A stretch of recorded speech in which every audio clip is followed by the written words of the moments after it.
Welcome in to Stop the Takes. Dakota and Austin here, live on YouTube, and we are back. After I lied, I was on vacation with the wife, said we would still do the show for week 2 recap, but in the end, once I made it to the beach, it didn't happen. He didn't It have did it not in happen. him. He did not have it in Didn't him. have it in him. Didn't have it in me. But we're here, ready to recap week 3 action in the NFL. That was a wild one, man. It was a wild one.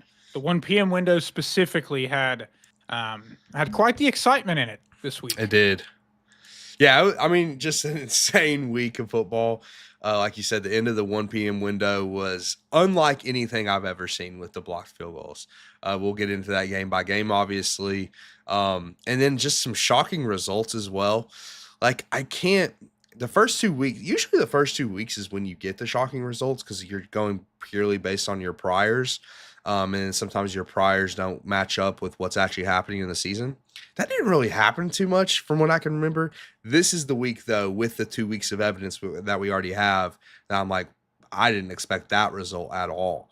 Like the Falcons-Panthers game or the Cowboys-Bears, like 2 results that I really just didn't expect based on what we've seen the first 2 weeks of the year.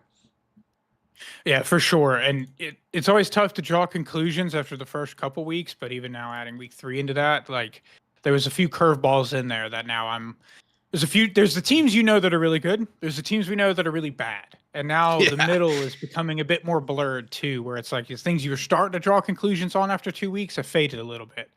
But yeah, let's jump right into it, man. So let's start with briefly doing Thursday Night Football. We know it happened a few days ago at this point. But a shockingly close game, I would say most would have said, because the Bills were favored by like 11.5, I think. But they ended up getting a 10-point win at home against the Dolphins. Yeah, this was a shocking result, man. I picked the Bills by the spread because I thought this one was going to get ugly. And in the first half, it was the Bills doing whatever they wanted on offense, but Miami was responding, dude. They kept hitting these like big third downs a lot to Tyreek Hill. I mean, I remember one drive Tyreek had 2 big third down conversions, doing it in different ways, which was interesting because Tyreek has so many different skill sets. But they hung tough, man. They did. They hung tough for a while.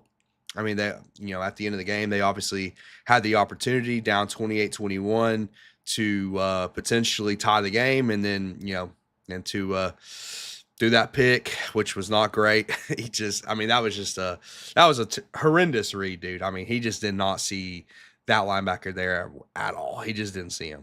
Not really sure what happened on that. But outside of that, man, the Miami offense showed some life.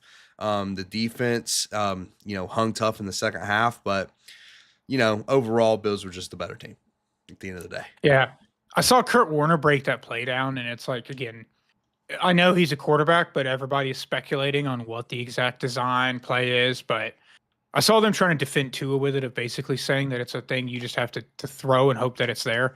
But at the same time, if you see a guy standing there, you probably shouldn't still throw the ball. Either way, brutal way to lose the game, to literally throw it away like that. But yeah, you're right, man. Especially in the first half, they had 2 10-plus play drives, including that 16-play drive before the half to get a touchdown to tie it up. So going into the half, we had a tie game. It was looking like they would take it down to the wire, which they essentially did. But yeah, this was an interesting one because, like, probably one of the worst passing charts for a full game I've ever seen by both quarterbacks. It was just like dink and dunk city. I think their A dots were both under 5 yards. So it was just a lot of short stuff. But at the end of the day, the Bills have Josh Allen. Who can find a way on any down to continue extending the play, extending the drive. And so that kind of ended up being the difference in the end. I will say, the Bills defense toughened up in the second half, but they have looked a little questionable so far this season. Secondary is a problem. Secondary is a problem for sure. They were also without Ed Oliver in this game, so that's obviously a huge factor. But they need to get some of their guys back in the secondary. Trey White's back, but obviously the first round pick Maxwell Harrison's still out. They need to get some of those guys back and just and be better too. That's another thing, because I mean that was kind of a question mark going into the year for them, was the depth in the secondary, and it's kind of come back to bite. Going back to Kurt Warner breaking down the play, And listen, I think Kirk is one of those guys that, like you said, he was a former quarterback, so he tries to lean towards defending the quarterback. Sometimes he's critical of the quarterbacks as well, but I'll say the only thing I'll say about it, and maybe I'm looking at it incorrectly. I feel like the guy who got the interception didn't move much, from pre-snap to post-snap. So, and if you're looking at a defense pre-snap, you should know, okay, where is everyone at? And he still decided to throw that. And maybe it is a bad design, but either way, all around bad, whether it's coaching and I think, was just probably blame to go around with that. And yeah, I think going back to Josh Allen, dude, I've thought to myself several times in the first half, even though he wasn't making tons of, like you said, the ADOT was low, not a ton of throws downfield. I thought to myself, it's like, why is he ever unsuccessful? Like, why does Josh Allen ever just make a bad play? Because it feels like there's times where he just doesn't. Because, again, there wasn't a ton of throws downfield, but the maneuverability in the pocket, man, it's unreal, dude. He can see rushers coming around him without actually looking, man. He probably has the best pocket awareness in the league, is my estimation, just from watching him, man. He just knows where everyone's at all times. That's why he never gets sacked. He has one of the best pressure to sack percentages in the entire NFL. And James Cook was cooking as well. Like, it's always nice when Buffalo doesn't have to rely on Josh Allen. Like, they don't have to just say, hey, Josh Allen, go do your thing for all 4 quarters, even though the defense was kind of, leading him in that direction in this game. Cook kind of went off in the first half. So, yeah, just kind of what I expected out of the Bills offensively, right? Outside of, sputtering a little bit in the second half, they were mostly dominant throughout the game. Yeah, for sure. And, yeah, the Bills get the Saints next. So they'll be 4-0 unless the Browns-Packers thing somehow happens. But dude, their upcoming schedule in general is pretty easy, man. They're next 4 games. Yeah, Saints. They have a ridiculous home stretch here, but they get the Saints and Patriots at home in the next 2 games. Patriots on Sunday Night Football, and then they go to Atlanta and to Carolina, 2 not very good NFC South teams. Yeah, and then they get Kansas City. So yeah, there's a solid chance they are 7-0 going into the Kansas City game. And it's not like Kansas City is what we're now. I get that's going to be a tough game. Buffalo as well. Too, yeah, so. Exactly. It's like, I don't know, dude. The Bills feel like they put themselves in the best position to get the first overall seed, especially after that week 1 comeback against the Ravens. For the Dolphins, they get the Jets on Monday night doubleheader next week. So battle of 0-3 teams. Somebody's got to come on Monday night football. We have to watch that. Ugh. It's gonna be rough. That Monday night's that, and then the other game is Broncos. Somebody can't remember. They're also 0-3. Another 0-3 team, I think. It's a rough Monday night. Broncos Bengals, maybe? No, maybe not. I think you're right. It might be Broncos Bengals because it's Jake Browning in primetime. Oh, lovely. Lovely. That's going to be a great Monday night doubleheader. Yeah, let me get here. I can actually let's get the proof here. But yeah, no other thoughts on the Bills Dolphins game. I think, yeah. Bills get it done. May not have been the cleanest win, but doesn't matter. You win by 10. Move on to the next week. Good job, Bills, and Miami continues looking kind of rough, but hey, they fought hard, so good for them. They did fight hard. It is Bengals Broncos for the Monday night game, but yeah, and also it is worth noting that the Dolphins said they will be patient, quote, with Mike McDaniel. So we'll see what the leash is there. Yeah, which basically means we'll just wait to fire him until after the season. Most likely, unless they lose 50-0 at some point, then you might have to do it. But if you keep these games within 10, if you keep covering the spread, hey, Sam made a good point about Mike McDaniel's shtick and how that runs pretty thin and old when you're losing. And you've seen all the, the press conference clips and things like that. It's not a good look when you're losing games, when you're doing the whole, stuttering and goofing around in press conferences. Yeah, it's not not great. Not great. All right, let's move on to the 1:00 window now, starting with one of the blowouts from the weekend, which was, to your point, one of the most shocking results of the weekend. Panthers get the win at home to get their first win of the season over the Falcons, 30-0, where the Falcons did not pass the Panthers' 30-yard line. Yeah, this to me was the most shocking result of the weekend. I wouldn't have been shocked if the Panthers won. It wasn't that. It was the fashion of how they won and I mean 30-0. I for one, the way the Falcons defense had been playing, I thought they were going to give Bryce Young a bunch of fits. I mean, especially with the Panthers line has been banged up and not playing that great.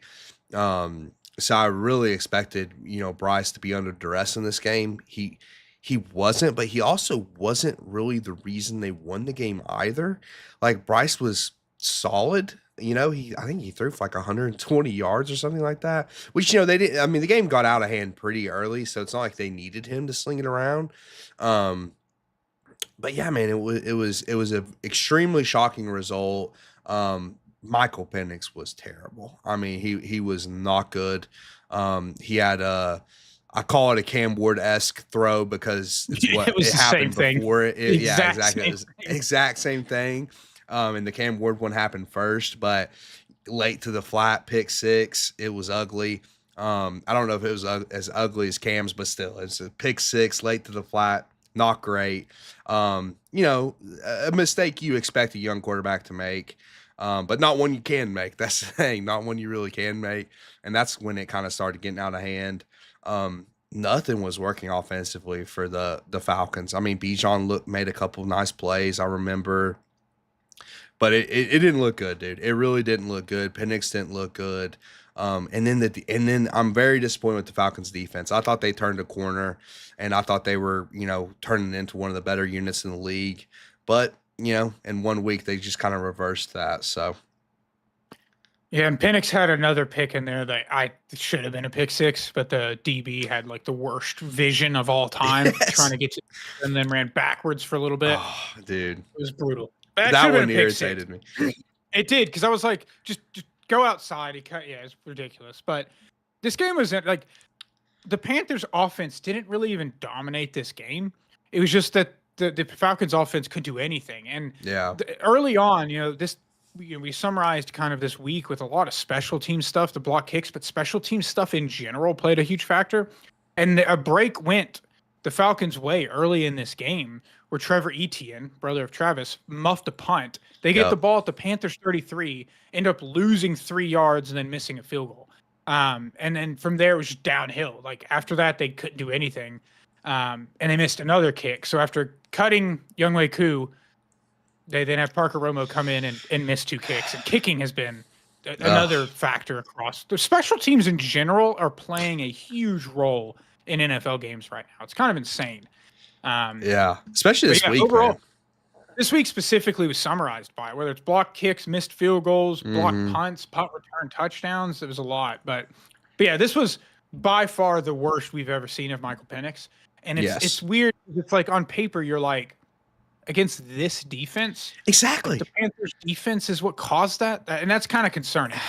It is very concerning because, again, like, I expected the Falcons to win this game because both matchups on paper, like their offense versus the Panthers defense and vice versa, look like it favored the Falcons from what we've seen, from Penix, historically, and even going back to last season when they matched up, Dakota. Michael Penix had his best game. He had 7 big-time throws against the Panthers last year at the end of the season when they were fighting for that playoff spot. And they, like you said, were completely not functional in this game. It's pretty concerning, man. Well, because it's one of the things, like, teams can have off weeks and that's fine, but when you look this bad and that's in your range of outcomes, that's always super concerning for me. That's what I mean. We're talking about Bryce Young. That's one reason I'm always concerned with Bryce, even when he plays well, because I know in his NFL career he's had games where he's been atrocious, like not shouldn't be in the league bad. And when you put that on paper, or like you put that on your resume, it's not good, man. Like the Falcons are now capable of this because, I mean, like we've been saying, dude, the Panthers aren't some elite defense. Like what happens when they go up against some of the better units in the league, better defenses in the league? It's not gonna be good. It is not. And it's interesting. I can't remember if the exact stat. I think Bryce Young has only won like 6 games in his NFL career so far. It's not a lot, but he is 3-1 against the Falcons now, which is interesting. It's like the one team, Yeah. if you just let him play them every week. And to be honest, he didn't even have that good of a game. The other thing I'll shout out, coincidence or not, Leggett did not play in this game. They win 30-0. Just Listen, say it. I will say though, because we didn't get to talk week 2. For one, I'll start positive and start with T-Mac. T-Mac, that's who can play, man. Oh my goodness. He's a wide receiver one. Yeah. He immediately just looks like an NFL player. It reminds me a lot of Tyler Warner on the Colts, even though it's different positions, like guys that just go in and immediately make impacts. T-Mac has 100% done that. They hit on that, which is huge because, you know, I mean, you win a game like this could be momentum for the offense and they could get better. But on the flip side of that, you need to stop putting Xavier Leggett on the field, man. I mean, he is a total liability. And it goes back to what we felt was befuddling at the time. Why you trade a security blanket and Adam Thielen, which at the time they didn't know Jalen Coker was going to get hurt, but I don't think it excuses that. When Jalen Coker comes back from his injury, Xavier Leggett does not need to see the football field. He doesn't. I mean, he's completely useless. He gives no effort in the run game as far as blocking is concerned. And I mean, because he was awful in week 2, man. That was just another game after week 1. But was he hurt? Is that why he didn't play? Yeah. Okay. Yeah, Okay. I just want to make sure he wasn't a healthy scratch because if he was, that wouldn't surprise me. No, I'm not. I can't remember. I think it was like a hamstring or something. But he was had a hamstring issue. But yeah, it is interesting because I mean, we complained about it at the time, but like Adam Thielen not being a part of this offense just seemed like a mistake, regardless of Coker getting hurt or not. Because now you're also in this situation where because of the Leggett injury, they were playing Bryson Tremaine, got significant playing time, and he's I think he's a rookie out of Stanford, a 25-year-old rookie out of Stanford. So it's just. Yeah, this offense does not give me much hope going forward. Still, just because even in a game like this, Bryce did not put up great stats. The Falcons could not move the ball to save their life, so they were kind of handed the win. But for the Falcons' perspective, I'm concerned because, and it's interesting and worth noting that Raheem Morris, when getting interviewed afterwards or today, was asked if Kirk could compete for the starting job, and he just definitively said no. And that to me is interesting because it's like a lot of coaches always lean in, and quarterback's the one position that gets weird, but a lot of coaches will just lean into every week's a competition, right? Like you're earning your starting job every day. But for him to definitively say no like that, I don't know. It's interesting. And after watching the quarterback documentary series, he did defend Kirk a good bit. But he does seem like an absolutist coach where it's like when somebody's named the starter, it's like, that's the guy. I think I understand it from his perspective because you can't move off Penix based on one game like that. And because let's not forget, he had one really bad game and I'm not saying he's been fantastic the rest of the season, but let's not forget, he set his team up to win the Bucs game. I mean, it took Baker Mayfield making a couple of spectacular plays for them to come back and win that game. So the missed kick.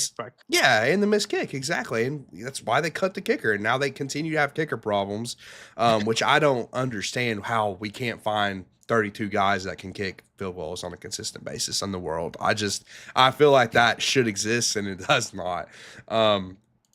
So yeah, man, I think and they'd be 2-1 right now with the tiebreaker against the Bucs in the division. So it's kind of weird to ask that question, in my opinion.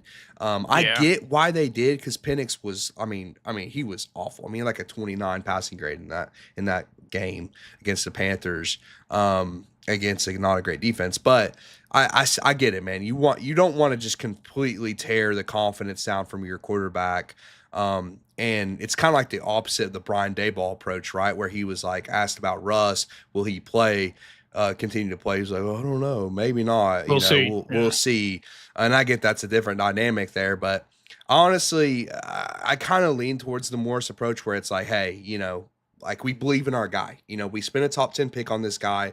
We benched Kirk for him last year. we believe in our guy. On the flip side of that, though, if he continues to play like this, you have to go to Kirk Cousins. Like, there's no question about that, because Kirk Cousins would have been better in this game. I can tell you that for sure. Yeah, it is. It is a bold thing to do after a week 3 game. And it is kind of annoying. I know the types of questions that some of these They're reporters baited. ask. Yeah, Just to stir total things bait. up. It's ridiculous. But yeah, we'll see. These both be interesting teams to kind of see what happens to them going forward. Specifically offensively for both, because the Falcons Mhm. defense does look significantly better than last year. Yeah. So hopefully the offense can get it together, and then they should be able to compete in the NFC South. But we'll see. Well, we will see.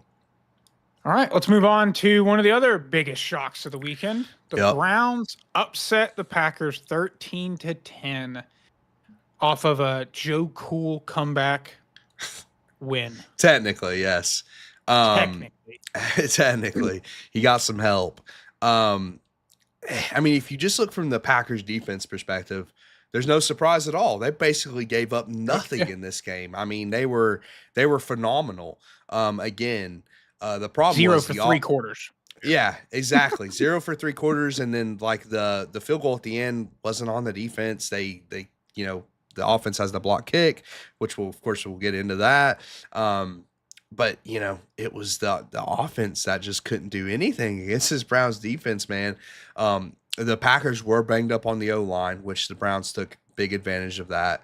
Some crazy numbers coming out from ESPN in particular about Mason Graham's pressure percentage in this game. They said he had like a 43% pressure percentage or something like that, or pass rush win rate. I can't remember which it was, but that was a crazy number. If that was even remotely close to true, Mason Graham absolutely dominated in this game. And then of course you have Myles Garrett doing what Myles Garrett's going to do. But it's even though the Browns defense is solid, it is still slightly concerning that Jordan Love has kind of regressed within the season, because like, you always want a nice, clean narrative, right? He starts the season really strong, first 2 games. I want him to continue playing like that, right? The Packers have one of the best teams in the league. They should, but then he didn't. He had a stinker in this one. In his defense, though, he did set his team up for the potential game-winning kick, and then that's where we get the block, and then the Browns go down and get their game-winning kick. Yeah, it was just a wild game. But Wild. yeah, you're right. Jordan Love also deserves some blame because, the Packers defense gave up a 12-play drive that resulted in a field goal in the fourth quarter. And then the other 2 scoring drives were an interception by Jordan Love that resulted in the Browns getting the ball at the 4. So they only had to go 4 yards to score. And then it's the blocked field goal, 16 yards to just get into game-winning field goal territory. So the Packers defense should be livid. Yeah. And yeah, Love was, I mean, to your point with Mason Graham and Myles Garrett, like, this defense is a problem. And their ability they dominated the Packers offensive line. And I think one thing that's been really quiet in this, especially because teams have been leading on the Browns quite a bit, and this may be a big part of why they've been able to stay close, is they have an elite run defense right now as well. They've played Derrick Henry and Josh Jacobs in back to weeks, and then they played Chase Brown week 1. They've held like every single one of them to like 2 or 3 yards per carry. They're actually the lowest yards per game right now in the NFL. So they are. Wow. They are a very good defense, but Joe Flacco on the offense hasn't been able to. They've also had some really unfortunate luck. I mean, they should have won a game with Flacco a couple weeks ago if it wasn't for the unfortunate interceptions. So this team could be 2-1 right now. It's a feisty team, and like, I mean, losing a blowout to the Ravens, it's like, fine, it's the Ravens. Right. Like you said, dude, if they're 2 tipped up interceptions away from potentially beating the Bengals in week 1. But going back to this game, a big story in this game, I was just looking at the passing grades or pass blocking grades for the Packers. Dude, it is absolutely abysmal. So Aaron Banks had a 12, Jordan Morgan had a 22, Walker had a 15, Jenkins had a 33, and Sean Ryan had a 24 pass blocking grade. That's their starting line. that is the starting line pass blocking grades, dude. I mean, that is just that Whew. can't win. That just straight up can't win. Belton also played significant snaps. He got a 39 pass blocking grade where he started. But anyway, yeah, I mean that's brutal, man. Like you can't win a game with the pass blocking that poor. But you also have to give the Browns credit for that. Part of that's just Right. having the best defensive player in the NFL and Myles Garrett. And Mason Graham, whether those pressure numbers are actually correct from ESPN or not, still had a solid game, I think. So yeah, man, the Browns are not going to be an easy out this year. They're not, and it gives a little leeway to Jordan Love if your offensive line was pass blocking that badly. Yeah, And dude. yeah, the Mason Graham one, I saw where Sam was talking about this on Check the Mic this morning, but the PFF gave him a 15% pass rush win rate. That's it. Um, Okay. and Mason, and they gave actually something that I didn't realize, which is interesting, and it's how those, because we were looking at this the other day of how like the next gen pressure rates and everything just seem to be completely different. It's because they're using the chips in the shoulder pads, and they basically have like a bubble around the quarterback you have to get to. So of all the flack PFF gets for a lot of things, their pressure stuff may be the most accurate because they're actually I determining it based on how it impacts the quarterback, not just how close they got. And I totally agree, man. I trust the PFF data because I've been watching Sam and Steve talk about it for Yeah. 7 years. Like I've been watching since 2018. And obviously I've never actually been through the process, but I know that it's sound process. I trust people who know football watching the tape and actually looking at, okay, did this guy actually win? Did this guy actually get a pressure over chips and shoulder pads? That's where I'm at with it. Um, Yeah. and yeah, I mean, to your point with Mason Graham, he had a solid game. He had a 76.9 pass rush grade and 4 total pressure. So it was a good game for him, but 40% win rate, dude, that would be like a generational game. If you're winning, like if every snap is a coin flip, if whether you're going to win your block or not, that's unheard of. Yeah, and I think the average is still only like an 8 or something, so he's still like twice above the average for like an interior lineman. So it's still an insane game by him, but yeah. And to final point of the PFF thing too is like them still talking. They've obviously have some negative things to say having left, more so from I think just like a infrastructure people thing. But they still rely on that data a lot too, and I think that Yep. says a lot about it because they're not paid to now. They can move on from it completely, but they still reference it quite a bit. So they clearly believe in what it was being done there.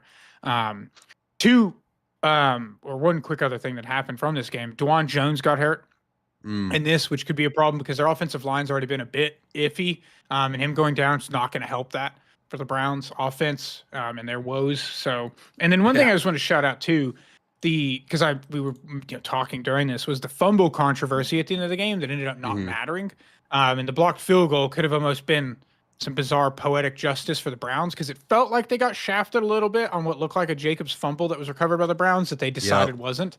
But in the end, it ended up not mattering. So Ball don't lie moment, maybe, it possibly, did not. maybe. So So that is interesting.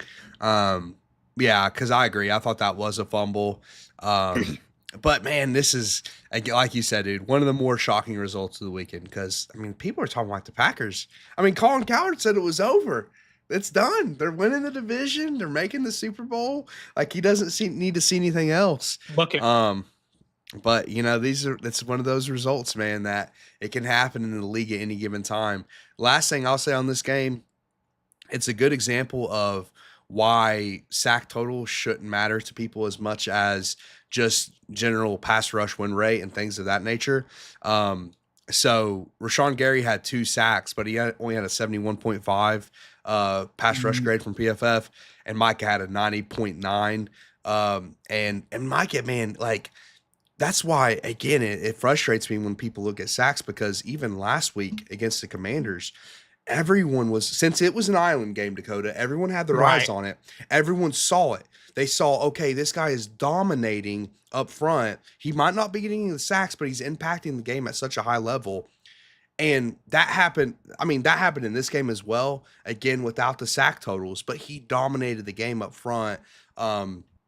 And I would just encourage people to look more into, what a defensive lineman is actually bringing to the table other than just that one singular number. When, I mean, we're talking about in a good season, Dakota, some of the best D linemen in the league can get 20 sacks.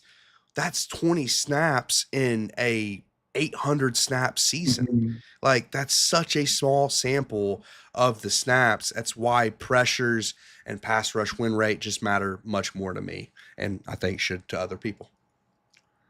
Love it. Last couple things. Schedule stuff for them going forward. Browns are in a gauntlet of the NFC North. If Packers, they get to go to Detroit next week, and then they get the Vikings. So a little bit rough for them. And then the Packers get their make-right game at Dallas next weekend on Sunday Night Football, which CD I think has already been ruled out of. So that will be interesting for that defense. And that Dallas defense has been atrocious. So that might be a get right game for Jordan Love. It could very well be. That's for sure. All right, let's move on now to Jags-Texans. The Jags beat the Texans 17-10 to force the Texans to 0-3 on the season.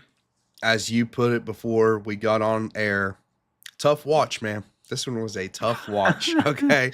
This was not a fun game to watch as a, mostly non-biased fan, even though I am a fan of another team in the AFC South. I try to be unbiased when I watch games. Didn't really have too much of a rooting interest. But, dude, I mean, number one thing that stands out to me from a Texans perspective, the offensive line is bad, and it's not getting better anytime soon, man. It just looks rough all around. It's a communication thing. It's a they can't win their blocks thing. It's everything. They're not good. And we'll take a mini victory lap, dude, because we said several times through the offseason how trading away Laramie Tunsil, one of the best pass protecting left tackles in the NFL, logically it doesn't make sense that that's going to make your line better. And they thought it was the coordinator, right? They thought it was Bobby. They fired Bobby Slowick. It wasn't the coordinator, and it turns out it's not the best pass protecting left tackle in the NFL and Laramie Tunsil either. And it's gotten worse, dude. People thought it was bad last year. It's gotten worse from last year. That's how bad it is. I mean, Stroud just can't function right now in this offense, and he looks off. I think it's starting to impact his play as far as habits he's building. He just looks uncomfortable, and he's not playing like himself. And man, that can ruin careers, man. It can ruin careers. We've seen it before. So we're starting to get to the territory of like, okay, they got to fix it now. Whether it's a trade deadline thing, they need to go get it. It's that bad in Houston at the moment. It really is. And it's part of why it's so tough to watch them. It's like this offense could be explosive, and it's just not because of the offensive line holding it back. And then you also add, and I love Chubb, but you also add the aging running back behind that offensive line without Mixon. And Woody Marks has looked good as a rookie, but it's hard to get any success behind that offensive line. And looking at this offensive line, they've had 9 guys play so far, including the rookie. Ariante Ursary, who's kind of gotten thrust out there to replace Laramie. Only 3 of those guys have posted a pass blocking grade above a 60 so far this year. That's not good. Jeez, and run blocking is not much better either. So they have 4 or 5 above a 60. So it was some abysmal grades in there as well. Like there are grades in the 40s and 50s. So it's just not been good. And then on top of that, Stroud at times has also just not been good. When the offensive line has not helped him, but he has also had some moments of just not being good. And I'll give him the pass. They lost off of a game-losing interception that his arm got hit on because of the pass rush. Josh Hines-Allen hit his arm, which made that throw off. So the pick, it looks like he threw a game-losing pick, but wasn't entirely his fault there. But yeah, the Texans' offense is worrying. I mean, they're now 0-3, and there's the stat out there of 0-3 teams to make the playoffs. There's like 2 ever or whatever. So they are behind the 8 ball in a division now where they've just lost to the Jags, who are now 2 games up on them, really 2.5 with the division, and the Colts are 3 games ahead. So you're probably not fighting for a wild card either in this division. So it's looking bleak early. It is, and the thing with the Texans, I believe in their talent, and to give them credit, Yeah. their defense has been phenomenal. I mean, they Yes. have one of the best defenses in the entire NFL, um, which makes the offensive lines like that kind of makes it even worse. Just from that perspective, it's like, well, dang, this team could be on the verge of something special if the line wasn't such a problem. Um, However, it feels like an issue that's just this isn't just going to go away. Like they're not just going to be like, "Oh, we're Right. getting this together and it's going to be fine and we're just going to start torching teams again." Like to your point, dude, I mean, Stroud has continued, which, he still makes great plays and he's still solid, but since that rookie year, it's been a continue like downgrade as far as his play is concerned. So that has to start getting concerning. And then, of course, we just went over the line, and the receivers also haven't been extremely like Nico Collins is making a mistake. He had a fumble in this game. He still looks good, but I feel like they're also not holding up their end of the bargain. I thought that group as a whole would have been better. The Iowa State guys haven't broken out. Either one of them haven't broken out yet. And I honestly, if Tank Dell's hurt right now, I wouldn't know. Has Tank Dell been playing? I have no clue. Okay, he's still hurt. Okay, gotcha. So and then I think they also have uh Kirk out there as well. So, yeah, I mean, it's overall the entire offense has been extremely disappointing this season, and I don't know if it's getting better, man. I don't know if they have that Chiefs switch they can flip, right? Like the Chiefs are always known for, oh, we're just gonna walk through the regular season offensively, and we're gonna flip the switch in the playoffs. I don't think the Texans have that switch they can flip. I don't think so either. And yeah, Nico. The offense has just been out of sync, and yeah, they're not been getting a ton of help. Um, uh, Nico's also a tough dude. There was a play in this that I made a note of. I was going to point out where he got absolutely drilled in the head, like CTE could have fallen over unconscious level, and he shrugged it off and gained like 5 more yards. I think it was a penalty on it. It's one of the only times I've seen a hit like that where the penalty came out and he gained more yards on it. So he's a bit of a dog, but yeah, the offense. I just don't know what solution they can find in the middle of this season to salvage it. Like to your point, unless they start trading for an offensive lineman or go do something like that, which who's going to do that? Because there's a scarcity right now in the NFL of tackles. They just got rid of one of the best pass blocking tackles in the game, and now how do you solve that? And you tried to do it in the aggregate with just adding a bunch of average pieces that have just failed miserably. So until that gets addressed, it's difficult to see the Texans offense making a difference, and their defense is going to have to carry them even more than they already have. Yep. They're only giving up like 14 points a game or whatever. So yeah, man, it looks bleak. It does, and you compared him to compared Stroud to Luck in the career last week. But imagine if Luck had one of the best left tackles in the league and Grigson traded him away. I mean, in during his rookie contract, like you can argue it's even worse, man. And I think part of this protection and linemen not being able to know what to do and know where to go, you can blame part of that on Stroud and the pre-snap and getting guys in the right position and whatnot. But I will, and it's not revisionist history either because we said this at the time. It's just one of the most befuddling offseason moves out there, frankly. And then from a Jags perspective, I'm not moved at all. I'm just not moved either from the Jags. Like, I mean, it felt more like a game that the Jags were handed than they won. Trevor Lawrence continues to just not be very good. And at this point, that's pretty concerning, especially when, I mean, this is a tough defense, but he also has went up against the Panthers this year and the Bengals, who, by the way, I mean, we'll get into the Bengals in a second, but it's not like they're rolling out the 85 Bears, Dakota. I mean, Trevor Lawrence has struggled against some not very good football teams yet. And like, I heard Steve this morning giving like, and I think it's partly because Steve's a Jags fan, but he was giving like, he was like, well, the Jags are 2-1, even with Trevor playing bad. It's like, dude, they beat the Texans and the Panthers. I mean, they have had one of the easiest schedules to start the season. especially considered the Bengals. I mean, the L to the Bengals, they had Jake Browning in the second half. I mean, like they probably should be 3-0 considering the slate they were given. Yeah. I'm not moved by the Jags performances so far. I don't even think their defense is standing out too much. I think it's just been a competition thing more than anything. Yeah, Trevor Lawrence has 0 big time throws and 6 turnover worthy on the season, and CJ Stroud has 1 and 3. So it's kind of a tale of similarities there of just not making big plays. But Trevor has less of an excuse given the talent he has around him and the offensive line being better. Anton Harrison's actually been really good this year too at tackle. And yeah, that's been one of the biggest concerns is just them being out of sync. And maybe it's the new system, new coach stuff. It's going to take a minute. But man, him and Brian Thomas Jr. has had some diva moments that are insane to me where he is afraid to get touched, dude. He had game that was more in the Bengals game where he had plays where he just literally didn't try to make an attempt to catch it because he didn't want to get hit, and that's wild. And they were still out of sync in this. He did have like one big play. Travis Hunter's really been a non-factor. I know.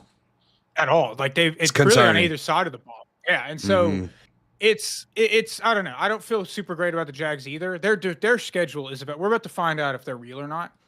Even with the potentially Mac Jones led 49ers, they go to San Fran next week. They get the Chiefs, Seahawks, and Rams in a row there. So we'll find out how legit the Jags can be. Yeah, that from that schedule, it's not looking good. We get 3 of those at home. 3 straight home games. Chiefs, Seahawks, and Rams all come into Jacksonville. That is a brutal stretch of games, though.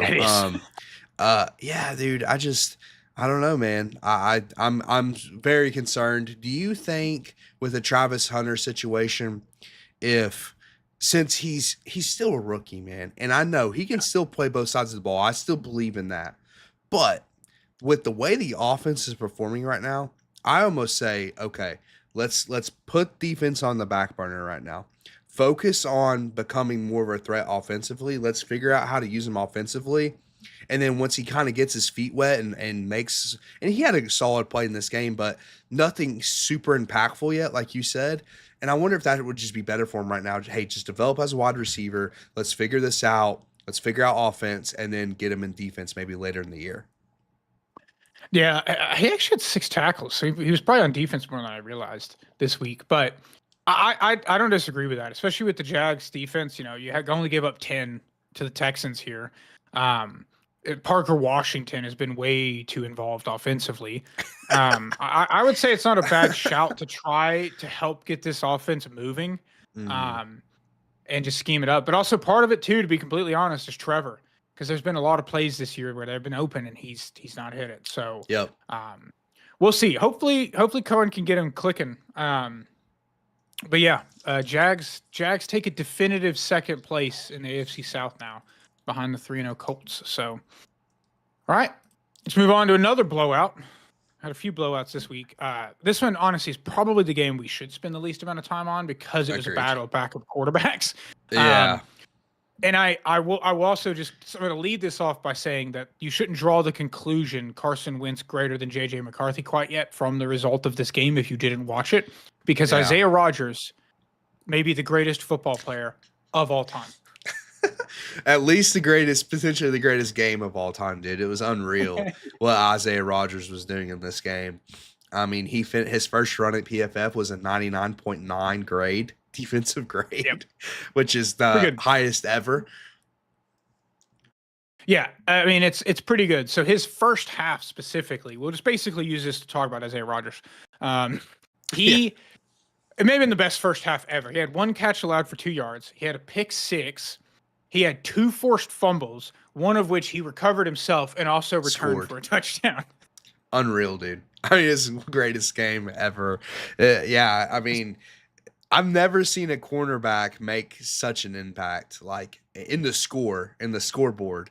And he scored more points than the Bengals did. He did. You're right. That's not great. That's not great. That's not a good look. And 2 things that I'll just touch on. One is that the pick 6 was horrible by Browning, but 2, we should have seen the writing on the wall for this. If a Brian Flores-led defense against Jake Browning was not going to end well, and it did not. And then the other thing, is just a negative thing that did come from this game is that Donovan Jackson, rookie guard for the Vikings, did have a wrist injury that he Ooh, needed I missed surgery that. on, so he will be out for a few weeks. So that's a I big missed blow in a that game where you won by because he's been 38. good. He's been good, by the Yeah. way. He's been real good And as so a that's going to rookie. be a tough blow for the Vikings there, but But they did get Darisaw back. That's one other thing we have to talk and about. he Was yeah, elite. I'll let you take that. Yeah. Yeah, he was elite, dude. Gave up. I think he gave up no pressures, right? No, he locked down Hendrickson. Yeah, just locked him down. Who, by the way, was having a great season before this game. And I'll just use that as a narrative thing because they've been missing Darisaw all year, and like you can tell just from McCarthy's passing charts, he's been like favoring like the right side of the field because he's rolling to his right because the left tackle has been a turnstile. So having Darisaw back is massive for this offense. And I'm not excusing McCarthy's play. He was abysmal in week 2. We didn't get a chance to talk about that. No. But that's a big part of it, man, especially for a rookie quarterback. So having Darisaw back, man, can completely change the Vikings offense. And man, with Flores as the defensive coordinator, man, and what they're doing, the Vikings are a problem, man. The fact that they can do this 48-10. I mean, I know it's Jake Browning, backup quarterback, but very impressive performance from the Vikings. For sure. Again, not sure the conclusions to draw for either team. I think it really just shows do not let backup quarterbacks play Brian Flores. That's probably the lesson we've learned here. Bengals seem confident in sticking with Jake Browning as well, which is interesting. I was kind of expecting them to try to go get a vet or something, but we'll see what they can do. Vikings get the Steelers next, and Should the be a fun Bengals get they go to Denver on Monday Night Football for the second game, the doubleheader next week. So Nick Benito might break the sack record. I just thought about it, man, going from Brian Flores to Vance Joseph that's not fair to Jake Browning. One narrative thing I think we'll have to touch on real quick, and we probably will, maybe the rest of the season until we find the news out. If you continue to lose, if you're the Bengals, at some point you just gotta be like, okay, Burrow's sitting for the year, right? Like, why even risk Burrow coming back this year if you have no chance to make the playoffs? And it's already sounding like the optimism for 3 months anyway, and there's a solid chance based on with how Browning has looked, they're not going to be in contention. No. We'll see, but yeah, we'll see how starting off 2-0 helped a lot, but this division having to go have Jake Browning play division games is not going to end well. So, and getting Brian Flores and Vance Joseph back-to-back weeks is just that's really unfortunate. So yeah, we're going to move on from that one, and now go on to the Steelers. Take down the Patriots 21-14 on the road. This was kind of a slugfest. Also a lot of sloppy play in there as well, but it was Patriots a good game. Fumbled like 4 times in this game. Oh my god! And still was recovered every single one of them. Honestly, I don't even know what to take away from this game. Because I mean, you get 4 fumbles, like. There is a bit of luck involved in that, especially the recovering of the fumbles. That is a bit lucky. One play that stood out to me in this game, just because I thought it was interesting, Vrabel went for it 4th and 1 from his own 16-yard line. And they don't even have like the automatic tush push, right? Like the Eagles, when the Eagles do that, you're like, okay, I get it. They have a 90%, success rate on this one play.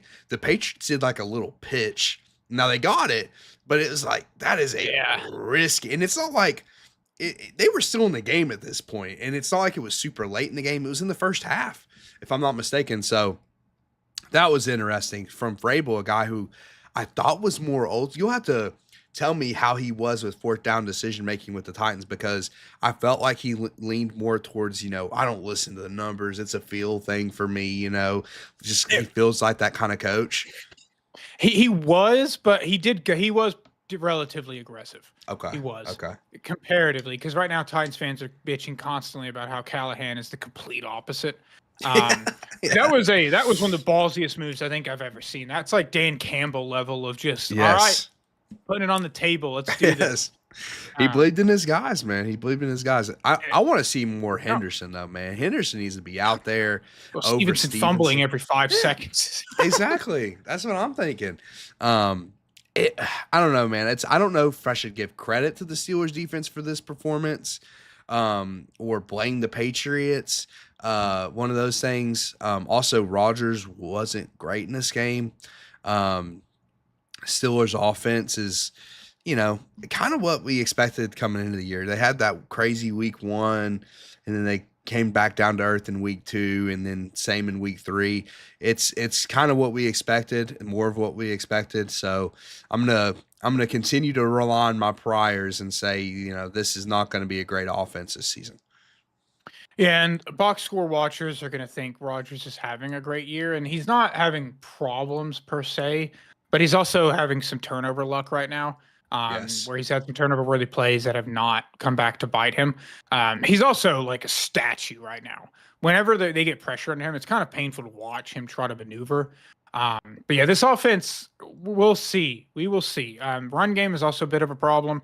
Caleb Johnson has pretty much been excommunicated by Mike Tomlin after the special teams fiasco last week that, was horrible rough. and literally spotted 7 points to the other team. So he didn't even get a touch in this game. And one thing I will note, Calvin Austin, he's gone. They even activated Trey Sermon to the active roster. Wow. So it's bad. Wow. Bad. Anytime Trey Sermon's name's coming up, 2025, man. That's nuts. Calvin Austin, it's been nice to see Calvin Austin kind of break out semi with Rodgers. They clearly have a decent connection. But yeah, and then on the other side, the Patriots offense, man, May is frustrating to watch sometimes because he's got the talent, but there's a lot of times where he panics, man. The offensive line was not that bad in this game. They gave up pressure. They definitely did. But there were numerous times where it looks like watching college football, because all college football is these days is if the first read or second isn't open, the quarterback panics in the pocket, runs around, and then usually you turn something into it because it's college. In the NFL, it just doesn't work, especially when you're Drake May. And so he takes a few sacks that are just on him, and I would like to see him get that pocket awareness and just presence under control, and I think he could be so much better. Yeah, and I think the Patriots are going to walk away from this game thinking they should have probably won it, which is kind of fair. But it does still feel like they're a year away, man. Whether it's Drake May's development or whether it's the team as a whole, they are still a year away, I think, from being a true contender. But Vrabel does have him feisty, man. He's got him feisty, so they're not going to be an easy out. Kind of like the Raiders, or at least we thought the Raiders wouldn't be. It's kind of blowing up in our faces right now, but yeah, I agree with you. I mean, May does have the talent, but he's just leaving a little bit. It feels like he's leaving a little bit on the table, but he's also making the mistakes, which is, I'd at least like him to maximize the big plays and still have the mistakes, because I think that's always been a part of Drake May's game is the turnovers at times. But yeah, he needs to be better. And it's insane looking at the play-by-play on this game and having watched like the amount of Ramondre Stevenson probably will never touch football again. Of their 5 drives in the second half, 3 of them ended in a fumble.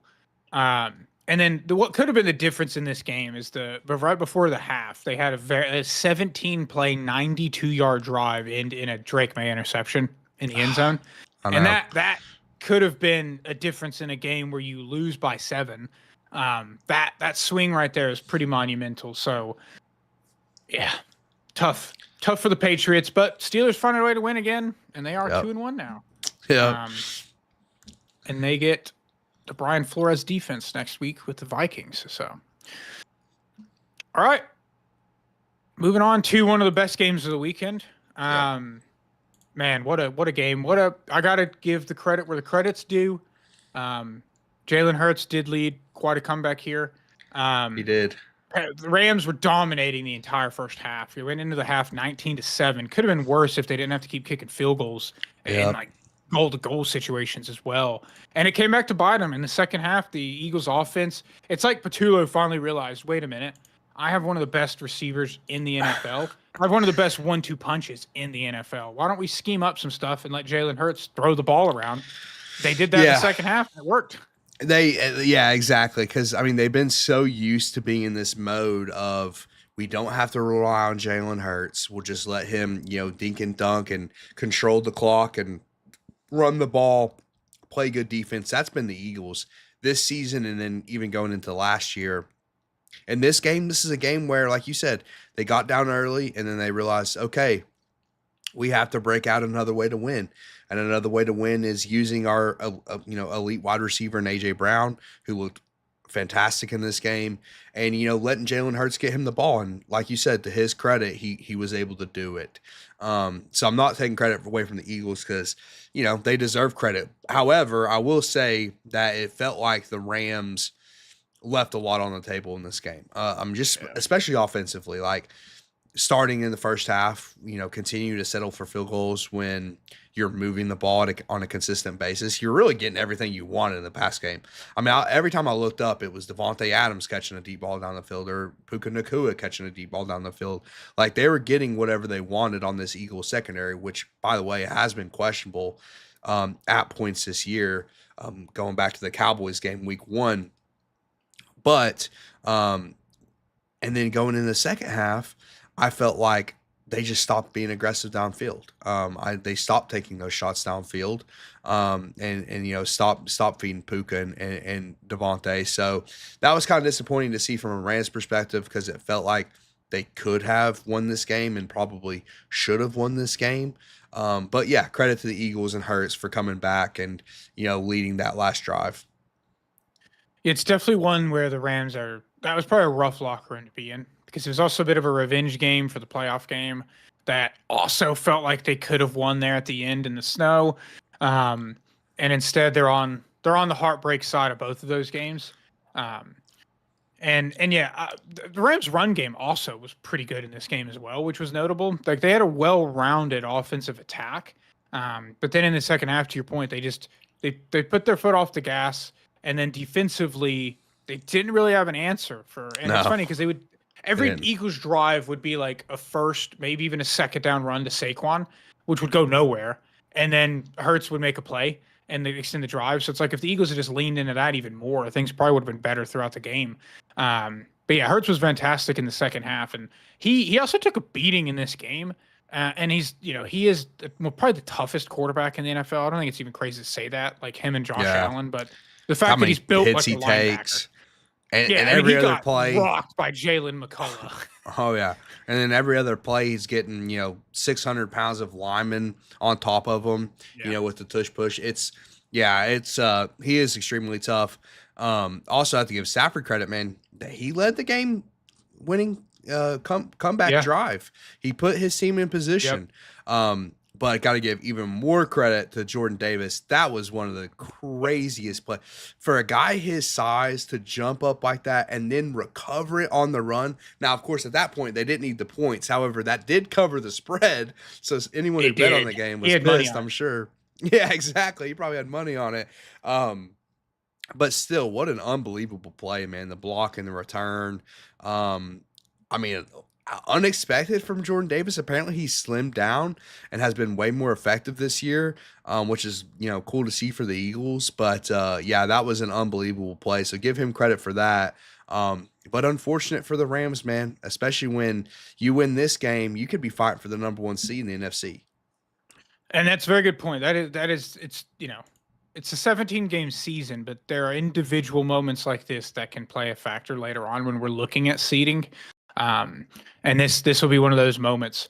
But yeah, overall, this is a great game. And I don't think anybody would be surprised if we see these two in the playoffs against each other again, for the second straight year. So, the Eagles hold on, and they are defending champs, are 3-0, with a solid lead, in their division now as well, or I guess just game up, but yeah. All right. Move on to this was also one of the crazy games in blocked field goals. This game was on crack in the fourth quarter. It was 23-6 going into the fourth quarter, Bucks. And the final score is 29-27, after just an insane turn of events. And another blocked field goal return for a touchdown moment that swung things pretty drastically. Yeah, I think this one probably smart to end or start with the ending sequence. So the Bucks have a 4th and 1 and a chip shot field goal attempt which, that's a debate we'll have to have, Dakota, because it's an interesting one. If you get a first down there, the game's over.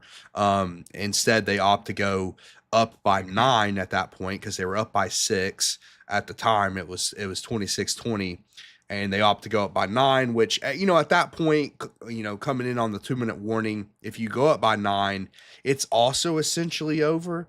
But Yeah. one thing that's you have to take into account with the math is the potential of a blocked field goal, which is exactly what happened. Will McDonald again makes an absolutely incredible athletic play, blocking the kick. This one, Will McDonald just straight up jumped over the line.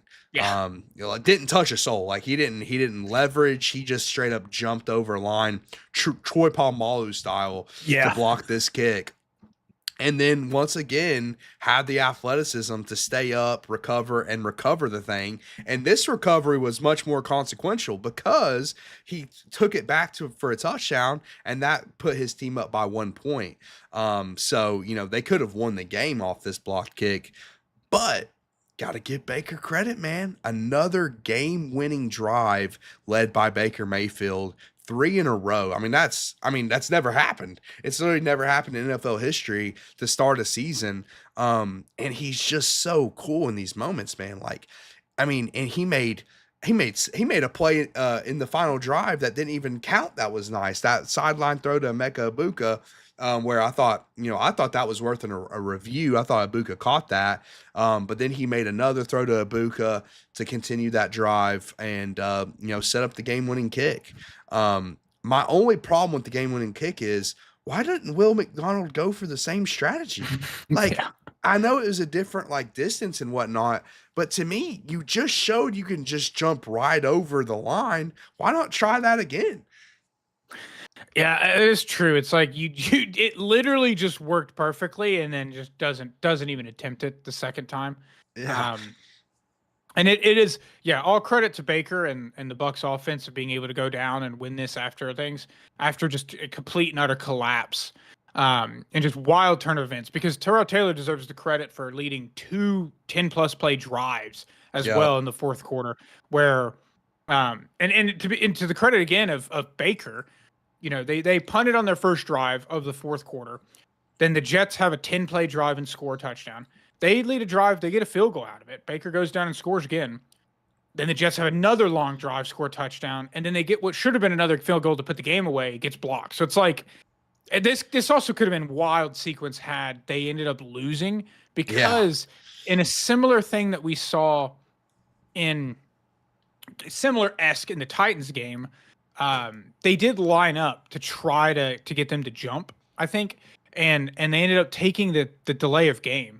And who knows how much that impacts the potential kick or whatnot, with it being on 4th and 1, and just being 5 yards closer, 38-yarder instead of 43. But you would have to kick it. You could kick it a little bit higher. So it would have been an interesting conversation had they ended up losing, and then that entire sequence of events of not going for it, taking a delay of game, and then having that happen. But what a wild, probably one of the best fourth quarters of action we will get all season. Yes. In terms of just complete and utter mayhem. Did you see I'm forgetting, blank on his name, Glenn, his dance, Aaron Glenn's dance? I loved it. Yeah, dude, it was, and then it was my electric. Heart broke for him after that as well. I've already seen a meme of it put to September by Earth, Wind, and Fire.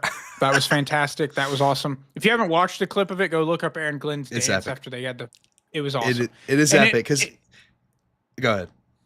Sorry, yeah, because it shows how emotional he is for the team, and then it also, after watching it, you will also hurt even more of feeling bad for the guy, knowing they then lost the game. Yeah, exactly. That's where I was going with it as well. Just the pure emotion, the happiness to get your first win as a head coach. Because listen, these guys are extremely confident. Aaron Glenn's a former player. He was a really good DC with the Lions. So he's a confident guy. But you got to know, as a first-time head coach, you're questioning in your head, can I do this? Can I win in the NFL as a head coach? And he thought he got him one. Kind of stole one, if you will, because the Bucs definitely should have won this game. But credit to Baker and the Bucks for leading that drive, especially with the injuries the Bucks are dealing with. Man, they are banged up right now, missing both their tackles. Mike Evans went out with an injury. Yep, hamstring. Chris Godwin's still not playing. I mean, it is. I mean, that, again, it speaks to what Baker Mayfield is doing right now, especially in clutch moments. But dude, we got to have the discussion. Would you have went for that 4th and 1? Because to me, like, I don't understand why teams. I get the tush push is unique to the Eagles because of the skill set that they have, especially with their quarterback. But quarterback sneaks are still like an 80% play, even non-tush push. So to me, I would have went for the 4th and 1, specifically a quarterback sneak, because it's an 80% success rate, and even though it's not likely a kick gets blocked, there's still the possibility, and you can keep the ball in your own hands and say, okay, we're going to end the game now and just run the clock out. That's what I would have opted to do in that situation. I would tend to agree. In 4th and 1 in that situation, I do love going up by 2 scores, but again, it's like I think one of the biggest problems in just decision making right now is seeing field goals as automatic. Like they line up in Yeah. that situation to basically say that it's a definitive, it's not the option to potentially get points. It's a definitive thing that we will settle for the 3, take the 2-score lead. And on today's NFL, regardless of the block kicks, the missed field goals that we're seeing and everything, like Yep.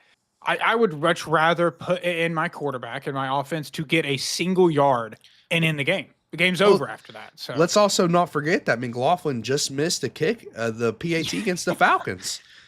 And remember in and he that had a game, missed field goal in this game. Well, he had the yeah. block, but yeah, he did. Yeah. So yeah, dude, he's not been Mr. Automatic either, and all of that's baked into the models, the 4th down models. I unfortunately don't have access to the models. I don't know where you can get access to whether it's Yeah. go or not go. So if somebody knows, you can let us know. But I imagine that said go. I imagine that said go in that situation. Yeah, I would say so. I'm gonna rapid fire some random notes that I took just because I write them and I feel like I gotta spit them out. Um, First thing is just Bucky Irving is so freaking good, dude. He is so fun Yes. to watch. He is so electric, man. Yes. And honestly, Rashad White has also looked great in that number 2 role with him. They're a sneaky good duo right now. They man. really are. That I'm glad you shouted out White too, because it kind of reminds me of a good receiver who's like a reliant number 1 receiver, but he's not really a true number 1. But then you get a true number 1 Ridley. and bump him down. Yeah, exactly. Bump him down the depth chart, and then all of a sudden that number 2 guy looks better. And that's what Rashad Yeah. White is right now to me. He just looks better in that backup role. And it's a very good way to put it. And yeah, they're fun to watch together. And I want to see, he only had like 5 carries, but man, they having a duo like that could make this offense super, super electric going forward. One thing that is something worth noting to your point on the injury stuff with Wirfs, Graham Barton, I'm feeling rough for him. They could be damaging his development as a young player. He is not doing well at left tackle. He has been a bit of an issue. His pass blocking grade is a 47. Which is just not good. And he's a good given player. Up 11. He is, man. He's given up 11 pressures at left tackle. I think the experiment should probably go ahead and end and just put him back at center where he belongs. Let him be an elite center and continue on that way, because I don't know how much you could damage him by moving him out to tackle and then moving him back, but he is going through a rough experience right now. That's a really good point, because to me, especially since it's not about like, okay, you're going to get a better left tackle in there, because you're probably not. Like the replacement's probably not going to be better. It's more so what you said, his development as a player, because this is your franchise center. Like this is your franchise guy at the center position that you expect to be your center for the next 10 years. And if you are screwing up his development and killing his confidence, it's not just about, can he move back in and have the skill set at center? What if he doesn't have the confidence to play in the league after getting killed for, how many ever weeks at left tackle? So I agree with you, because it can't get that much worse with someone else that you replace him with. And plus you probably upgrade the interior, putting him back at center as well. So overall, I agree with that assessment completely. Yeah. And the last thing I was going to shout out, one was Mike Evans' slant on the goal line. It's just like it made me want to think about the fade conversation that we had Yeah, seen, yeah. the conversation on the goal line fade. And one of the other things that I can't remember who it was, it was Kurt or somebody was like, give me the slant, because Yeah. if you have the worry of the fade and combine it with a slant based on the leverage of the corner, and it just was that moment where it was like they have the outside leverage to prevent the fade, and then Mike Evans is just can body people on the goal line like that. So that was cool. And then the last thing is Sterling Shepard with the quote of what year is it? Because Sterling Shepard Sterling Shepard's like solid. Him and Baker have a little connection going Hey, on right college roommates, Dakota. They were college now. roommates at OU. Exactly. Yeah, loving it. So yeah, big win. Bucks moved to 3-0, quietly 3-0 right now, and then the Jets unfortunately fall to 0-3, and they've been feisty, man. 2 games now where they went down to the wire and lost in heartbreaking fashion. And hopefully we'll see Monday night doubleheader going to Miami. Hopefully they can get things rolling. But I will say the Jets that's a in get general, right outside of game. the Bills game. It is a get right game, man. But the Jets have looked feisty so far under Aaron Glenn. They have. They really have. They have been, and we kind of thought that going in that they would be a feisty team. From the Bucks' perspective, though, very intriguing team when they get healthy. I mean, when they get healthy, because Wirfs is coming back. Like this was always the deal with Wirfs. We knew he was going to be out for first couple weeks, but he will be back at some point. At some point, they will have. At some point, I'm envisioning in this year they will have Mike Evans, Emeka Egbuka, and Chris Godwin on the field at the same time. It's gonna be tough to stop, man. With a healthy Tristan Wirfs, yeah. They are about to get tested as well. Their schedule's a little rough. So they get Philly next week, at Seattle, San Fran, at Detroit. So these are going to be some playoff seeding matchups, are what they are going to be. All right, moving on to another blowout. Commanders with Marcus Mariota at the helm beats the Las Vegas Raiders 41-24. Mariota looked good. Yeah, he had a horrible fumble on that scramble. That was a big play. That was a fumble. But, man, outside of that, Mariota looked good. I think that's the story of the game, is it not? Oh, we're getting spammed in the chat again. Let me block this chatter real quick. It's 2 times now. Oh, so, okay. Took care of that. I don't know why we're getting spammed because it's almost Monday Night Football, baby. We're leading right into Monday Night Football. I know. But anyway, back to the Commanders. I think the story is Mariota, man. He's good, dude. He is good. I think, and people after the game are like, oh, does he deserve to start? I think it really speaks to more of the depth of the quarterback position in the league. I think there's less high-end talent and more potential guys that can start. We just saw that with Carson Wentz this week with the Vikings, and then we saw it with Mariota as well. 2 guys that I think are capable starters, are solid players. They just they're a guy that people know. Okay, they're not franchise changing. They're not like elite. They're not top 8. So we're not gonna give them the money and make them the franchise guy. But they do make extremely good backups in situations like the Commanders just had with Daniels being out for a week. Yeah, for sure. And he's now a small sample size, but he had a 90 passing grade in this one game. Wow. Per PFF. So a fantastic showing by him, and really the Commanders' offense in general just was clicking the whole game. It started off with Debo having a 69-yard kickoff return to start it. Couldn't crib it because he's gotten a little old. And then specialty games, back to the special team stuff, because kickoffs are playing a much bigger role with the new rule. But Jalen Lane. Yeah, Jalen Lane, rookie Jalen Lane out of Virginia Tech has a 95, I think, yard. Or no, his wasn't the 95. That was Torrey Horton. But he has a punt return touchdown in there as well, which was huge. And then, the Commanders also missed like a 37-yard field goal. So just special teams. They won 41-24, but another horrible missed field goal, man. Just special teams left and right affecting games. It's crazy. This was the weakest special teams, dude. It really was. Between returns, missed field goals, blocked field goals, just everything, kick returns. We got a little bit of everything this week as far as special teams is concerned. And Commander, like you said, the Commander's offense did look really good. Mariota was able to find Terry McLaurin on a deep ball. Jaden hasn't, really connected with Terry all that much this year, but Mariota got it done. I will say, though, in Jaden's defense, the Commanders probably played a bottom 5 defense this week in the league. The Raiders defensively have been just really, really atrocious this They're not season. good, man. Yeah, it doesn't look good for them defensively. It does not look good. It's like Max Crosby and nobody else at the moment. Yeah, it is definitely a game where if you have a backup quarterback, you're feeling pretty good. And we were worried about it going into the season, talking about the Raiders, where I was curious to see what they could become. But this defense is just not going to get it done.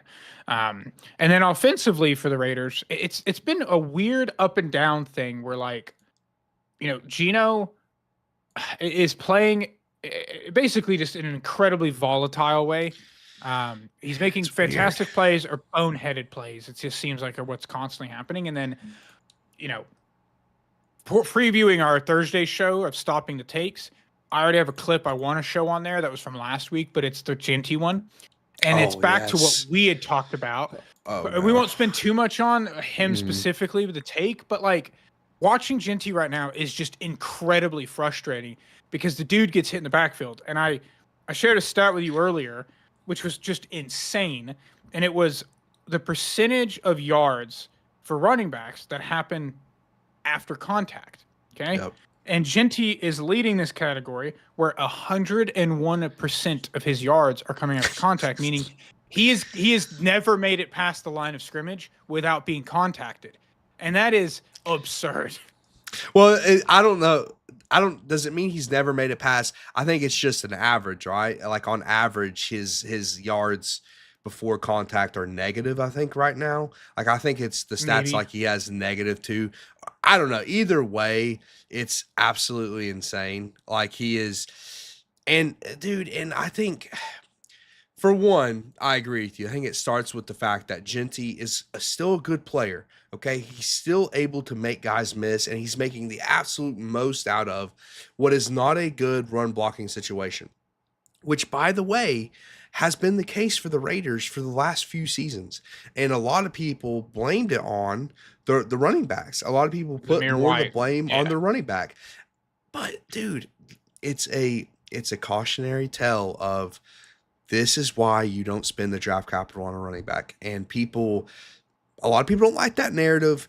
And, and they thought, oh, a guy like Genty is going to be worth it because he's a generational talent and he'll change the run game.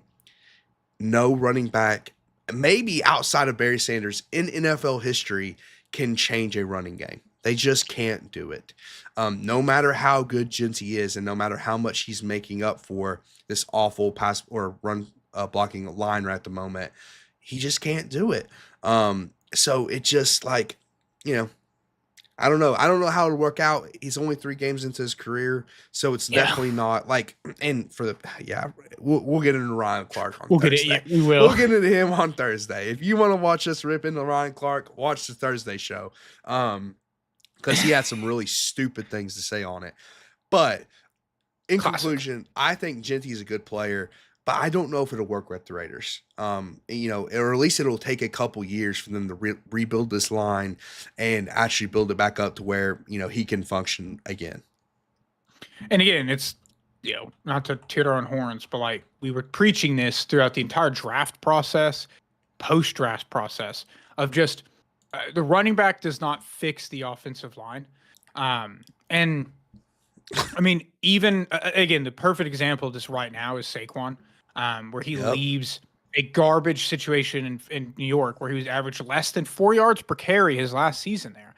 And then he looks like the best running back in the NFL again, which he might be talent-wise, but you can't tell that behind one of the worst offensive lines in the NFL. And now that is exactly where Genty finds himself. And so you've got to look around that. And it's obvious people just look at the box score then and like, I don't see anything special. Well, it's like you clearly didn't watch him break 7 tackles to gain 4 yards because no one blocked. So, yeah. Tough times for Genty in Vegas and offensively too. I mean, the Raiders are going to be a feisty team, but the defense is just not very good. The offense is interesting because it's been Trey Tucker had the quietest 8-catch, 143 or 45-yard, 3 touchdown games probably ever. Yes, he looked pretty good. But yeah, it's tough to have a ton of faith in the Raiders this season, and we said they were a year away. Yeah. with the offense being a bit out of sync due to the lack of offensive line play, the lack of a run game because of that, and then the defense really not helping them out ever. Yeah, exactly. And yeah, the offense is weird too because it does feel like Gino's just slinging that thing around. It almost Yeah. feels like he has to. I think that's why he's doing it. It's because they need the big plays, especially in this game, of course. But you're right. You're good to shout out Trey Tucker because he actually had a quietly good game, and just people won't see that because they got blown out. Yeah, exactly. And then for the Commanders, defensively, looked decent. Offensively, it's tough. They don't have the quarterback, but I think the Commanders are still going to be fighting out there in the NFC East division. So, all right, ready to wrap up the 1 o'clock window with our team matchup that went about exact. Actually, I was shocked we scored more.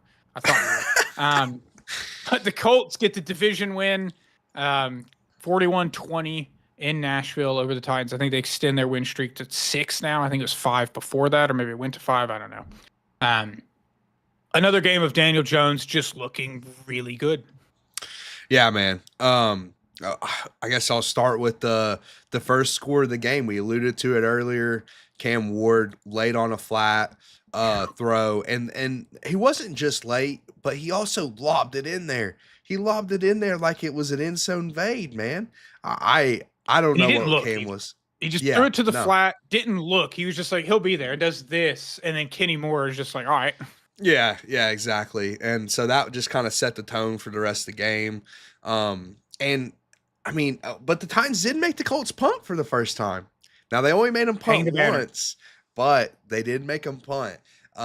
Dude, I'm like, as much as I thought the Colts had good weapons, I didn't see this coming. I mean, the offense looks like a complete juggernaut right now. And you can point to the Titans and they played the Dolphins, but they also put up 29 against the Broncos, who have a really good defense. They just look like everything's working. Everything's open. Everything's working. And going into the season, Steve's narrative and even, our narrative, I kind of agreed with them.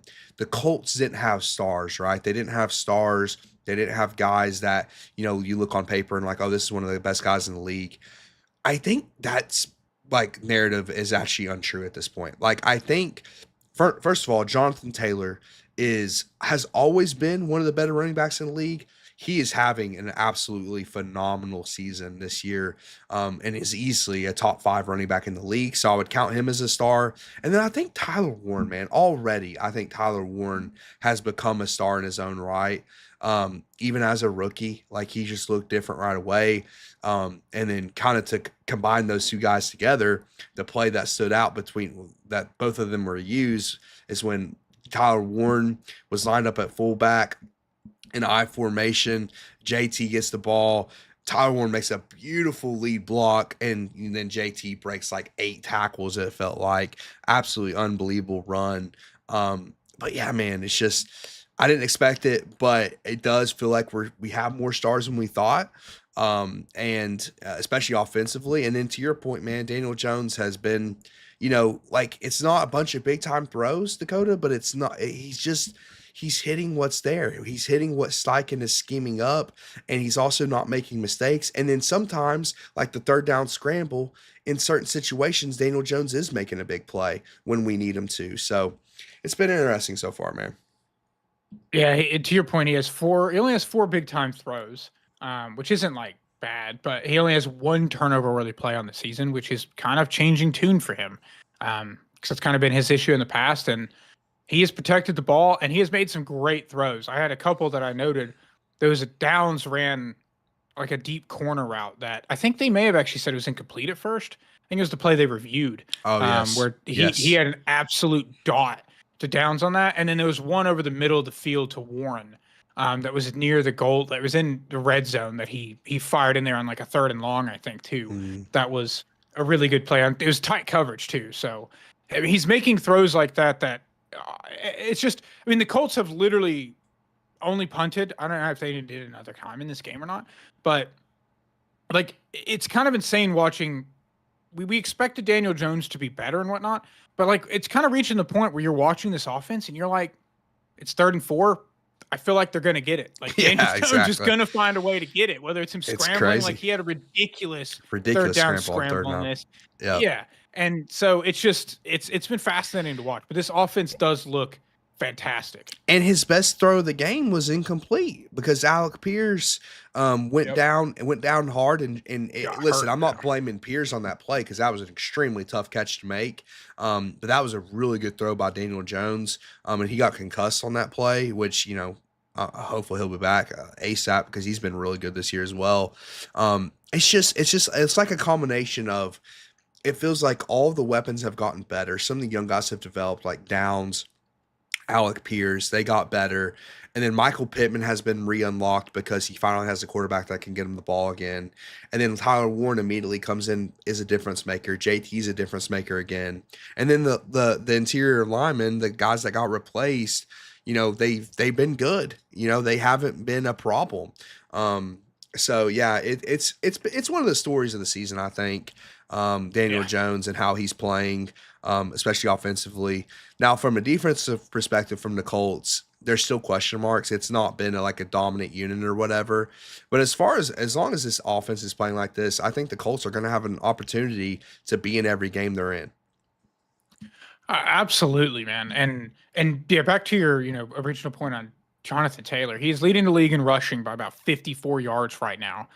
He has 2 runs of 40 plus, which Derrick Henry's the only other guy with that. He is well on his way for an offensive player of the year type season right now. And it's exciting to watch. Jumping to the other side, I have to have my segment of trashing Brian Callahan. Just another abysmal situational awareness before a half. So we had the terrible one in week 1 against the Broncos that resulted in points for the Broncos. And then again, so the Titans get into what is a 4th and 1 situation, which would be a long field goal. Oh, we're getting spammed again. Are we really? Yeah, we're getting people. That means we're blowing up, right? Yeah, we're blowing up, man. And at least sub while you're spamming, please. But they get the ball. So the ball's at like Indy's 39. Okay. So they're 39, 4th and 1. They are down 17-6 at this point, showing no signs of stopping the Colts offense. And the wildest sequence of events happens where the Colts call timeout because they wanted to stop the clock to get the ball back. After that timeout, the Titans then take a timeout. Brian Callahan can't make up his mind if he's going to go for it or not. He then blows the timeout. He then makes what I think is the wrong decision anyway, sends the field goal unit out too late, gets a delay of game out of 2 timeouts in a row. Field goal gets moved back 5 yards. It's now a 62-yard field goal, and Joey Sly misses it. And just it resulted in Jim Wyatt, who some people, I don't know if you've ever seen Titans media.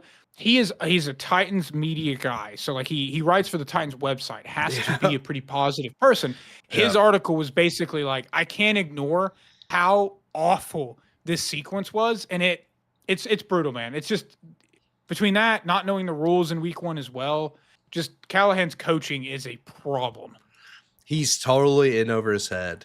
I've never felt like, and feel free to disagree with me, dude. I never felt like Callahan in his entire 1 year and 3 game tenure, he's been a difference maker.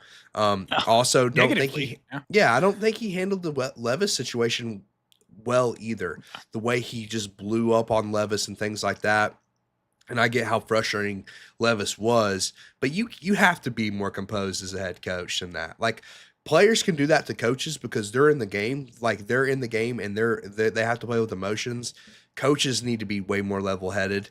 And then, to the 2 points you made, it's the not knowing the rules, and then it's just the game management in this game, which overall was bad, but that sequence in particular was really bad by Callahan. I mean, the fans were booing at halftime.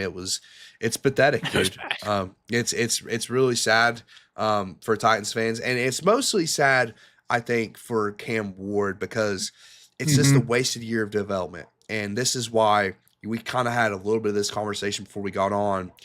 I would have rather seen the Titans clear house. When you have the number 1 overall pick, You know you're getting a quarterback, and you know that it's like, okay, Callahan hasn't really shown us much anyways. Why not clear house? Give him just a completely clean slate, and that way you don't have to completely change the offense next year. He has to learn a whole new offense next year when they get rid of Callahan, and it just puts his development back a season, which I don't like for the young quarterback. No, and you're right. And he has shown flashes. He had a horrible play in here, but some of the throws he's still consistently making. Yes. And his receivers, Calvin Ridley, letting him down doesn't help. But you're exactly right. And I was calling for them to clean house anyway, because Callahan did similar things last year, to your point. Like those moments where Levis had the boneheaded plays, but there were also the moments where Callahan's just play calling and decision making was not good. So it is worrying for Cam Ward, man. It's worrying. The one positive I would cling to for Titans fans right now, and this is where, again, you get in this awkward situation where you fired the GM last year, you keep the coach, now you're probably going to just fire the coach. But Bergonzi's draft class is looking decent right now. Yes. You got Cam Ward. The two rookie receivers, Alec Emanor looks good. He may be the best receiver on the team right now already. And then Chimere Dike, the other rookie out of Florida, has been a difference maker in the return game. Man, he has had multiple returns that have been setting up points or potential opportunities to score. And then you combine that with Femi Oladeja, who's been decent as an edge rusher. So like the draft that Bergonzi did, I think is enough to say, okay, this guy should stick around. But again, to your point, you're now going to put Cam Ward in a new offensive system in his second season. Kind of, to be honest, I'm already getting a little, comparative going forward, but Baker Mayfield-esque, where a guy who showed a lot of promise, but then had to learn a new system every single season, and it hurt his ability to get to the point he's at now. So yeah, tough for the Titans. Number one pick is within the realm of possibilities for sure. Again, about to do the Jags, where you get your quarterback and then get the number one pick again. But hope some positives. Yeah, maybe, and we'll continue to talk about this throughout the season, when it develops. But that could lead to a potential, Bear situation a couple years ago where they're able to trade back and pick up the capital and whatnot. So that would be really nice if the Titans can do that. But yeah, I mean, I agree, man. Their draft class has been really good. Alec has looked really good, and then Cam has made the mistakes, and that was kind of his issue coming out of college, is sometimes he makes boneheaded decisions. But I mean, you see the special in there. Like, we didn't get to talk about week 2, but he had the absolutely special throw across body in the end. I mean, that was like a 50-yard throw on a rope across the field, and perfectly in Alec's hands. And like, to your point, man, Alec has been a threat as well, especially in the red zone. So yeah, man, I think the future is bright for the Titans. But I mean, I would be of the mindset, as soon as you can get Callahan out of the building and start on Cam Ward's actual development, the better. I completely agreed. And he actually had a very similar throw in this game that Calvin Ridley dropped. The DB made a play on it as well, but Ridley, it hit him in the chest. Similar, like, cross. What a disappointment Ridley's been, man. Ridley's been a complete disappointment, man. I could go for another hour and a half on that. Yeah, we'll wrap this one up. That's the 1 p.m. slate. Moral of the story is Colts are leading the division. Yeah. By a game, and they're 3-0 right now. Only 6 teams are 3-0, and the Colts are one of them. So looking promising there. I think they get the Rams next week, so that'll be a tough matchup at Rams. Game. That's a tough one, dude. That's a tough one. That should be fun, though. Yeah. All right, moving on to the 4 o'clock window. We're gonna have to try to be quick to avoid Monday Night Football here. But starting off with another blowout. We'll go ahead and get this one out of the way. Hopefully we don't have to spend too much time on this one. But the Saints had the outing we expected every week from them. To be honest, it wasn't even really like the offenses and Rattler's fault. Special teams, man. Special teams. Torrey Horton, 95-yard punt return touchdown. They blocked a punt in there as well. And they got the ball at like the 12, or I can't remember where, but it was a short field. So special teams played a role in this game as well. Huge role in this game. That's basically the 2 things I have to say about this game is the special teams and Seattle looks like a problem. Like I was wrong on Seattle. Darnold's playing really good football. And then with the immersion of Torrey Horton and JSN breakout, like it looks like a decent group of weapons now, to be completely honest with you. And that doesn't even really include Cooper Kupp doing much yet. So yeah, I mean, I think Seattle I underestimated greatly. The offense has been better than I thought. And overall, team wise, they've been better. But yeah, the special teams plays were nuts in this game. The Torrey Horton return was insane, and then he also had a awesome touchdown catch, which was an absolute dart by Darnold. So really impressed with the Seahawks. From a Saints perspective, very simply, this is the Saints I expected to start the year. This is the Saints I expected going into the year, and I expect more of this out of New Orleans Saints going forward. Yeah, it's rough. Saints. I mean, Chris Olave is still healthy. Probably one of the lowest yards per catches of 10 for 57. 14 targets out there just feeding the man. But and then Torrey Horton's looking good, man. Torrey Horton, rookie out of Colorado State, is looking good. Also have to shout out. I'm probably mispronouncing his name. It looks like Derike Young. Guy's like his 4th season or something now. But he also had a kick return. I think he was the one that had the kick return that got them like to the 40 or something. So the special teams plays, man, just kept happening. And Darnold just deficient. 14 of 18, 218, 2 touchdowns. He looked good. It's really good yards per attempt. It is, and he has not had. He's had 1 turnover when he played on the season so far. And they are a unfortunate strip sack by Nick Bosa away from being 3-0 right now. And yeah, exactly. That strip sack or just a play in the end zone by Reek Woolen, just not deflecting the pass when he could have. Yeah. I mean, yeah. So, I mean, Seattle, it's going to be tough with the Rams. I do believe in the Rams and Seattle more just because the Niners, the plethora of injuries, man, and we'll get into that in a minute. But I do think with how Darnold's playing, dude, and just it's early, right? It's early, and I think Darnold has a better situation overall, but it was looking like Seattle maybe made the right decision going to Darnold from Geno, man. I mean, again, we're only 3 games in. We'll keep a pulse on it, but right now they're winning in that. Yeah, they're getting the Darnold that was MVP caliber Darnold last year right now. 2 quick things to shout out for the Seahawks. One thing is just keeping an eye on their run game. They've not been able to run the ball very well. So the offensive line, added to Gray Zabel, has helped in pass protection a good bit, but running the ball is still a bit of a pain for them. And then I just got to shout out McDonald, man. He is great coach. He just seems like he's about to be a very good coach in the NFL, man. This team even last year, once the defense got it figured out with him, he looks like he is going to be a legitimate a coach in the NFL. So excited to see what this team can continue to do this year, and battle it out with the Rams and the 49ers. How about that division, by the way? Actually, how about that division, dude? Yeah, that is not going to be an easy division to win this year. Not at all. I wouldn't be surprised at all if we see two, maybe 3 teams make the playoffs out of there, depending on how the North shakes out there. So. All right, moving on to one of the better games of the slate.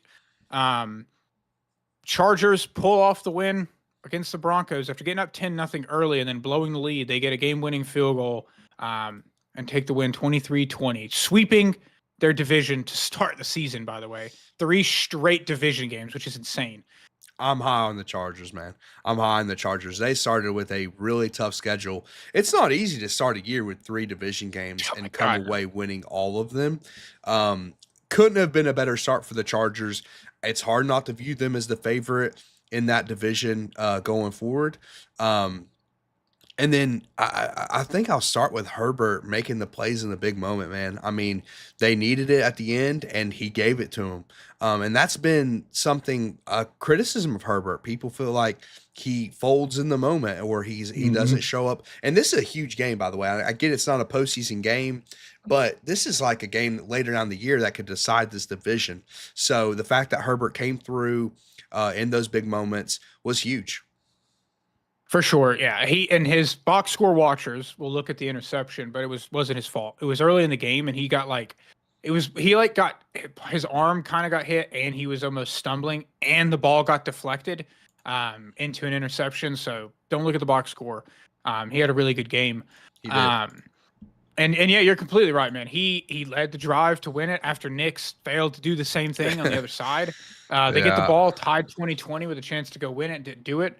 And Herbert answered. Quentin Johnston with another solid God, performance. He may I have just finally figured out Quentin. I might have to delete our preview show before the year because I kind of tore into Quentin Johnson a little bit, man. I wasn't a believer, but dude, they have unlocked that man, dude. When he catches the football, it turns out he's a pretty good player. Yeah, if he could get the ball in his hands, then And he is legitimate, man. how about the Yeah. ageless Keenan Allen, by the way? It just speaks to 765 sometimes it touchdown. sometimes it's the scheme and it's the situation, man. Like, I mean, after the Bears stint, people were like, "Oh, Keenan Allen's done."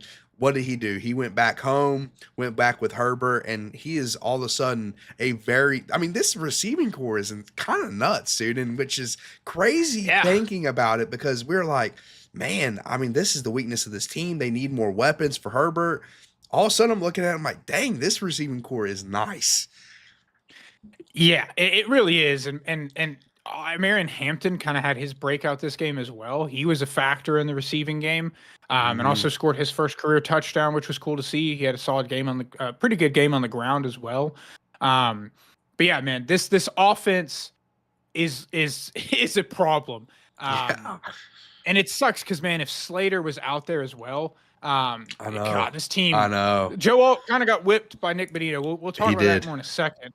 But yeah, the Chargers offense was it is legitimate, and the Herbert slander needs to stop.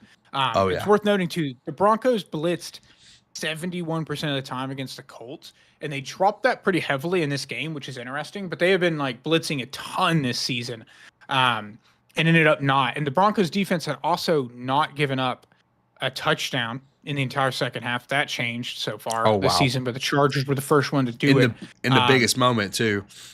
Exactly. And funnily enough, talking about the special teams, the only reason the game really got kind of interesting there at the end was a fumble on a kick return that then Mhm. led to the Broncos getting the ball back. So special teams basically impacted every single game. Every game, every game we watched, dude, it was wild.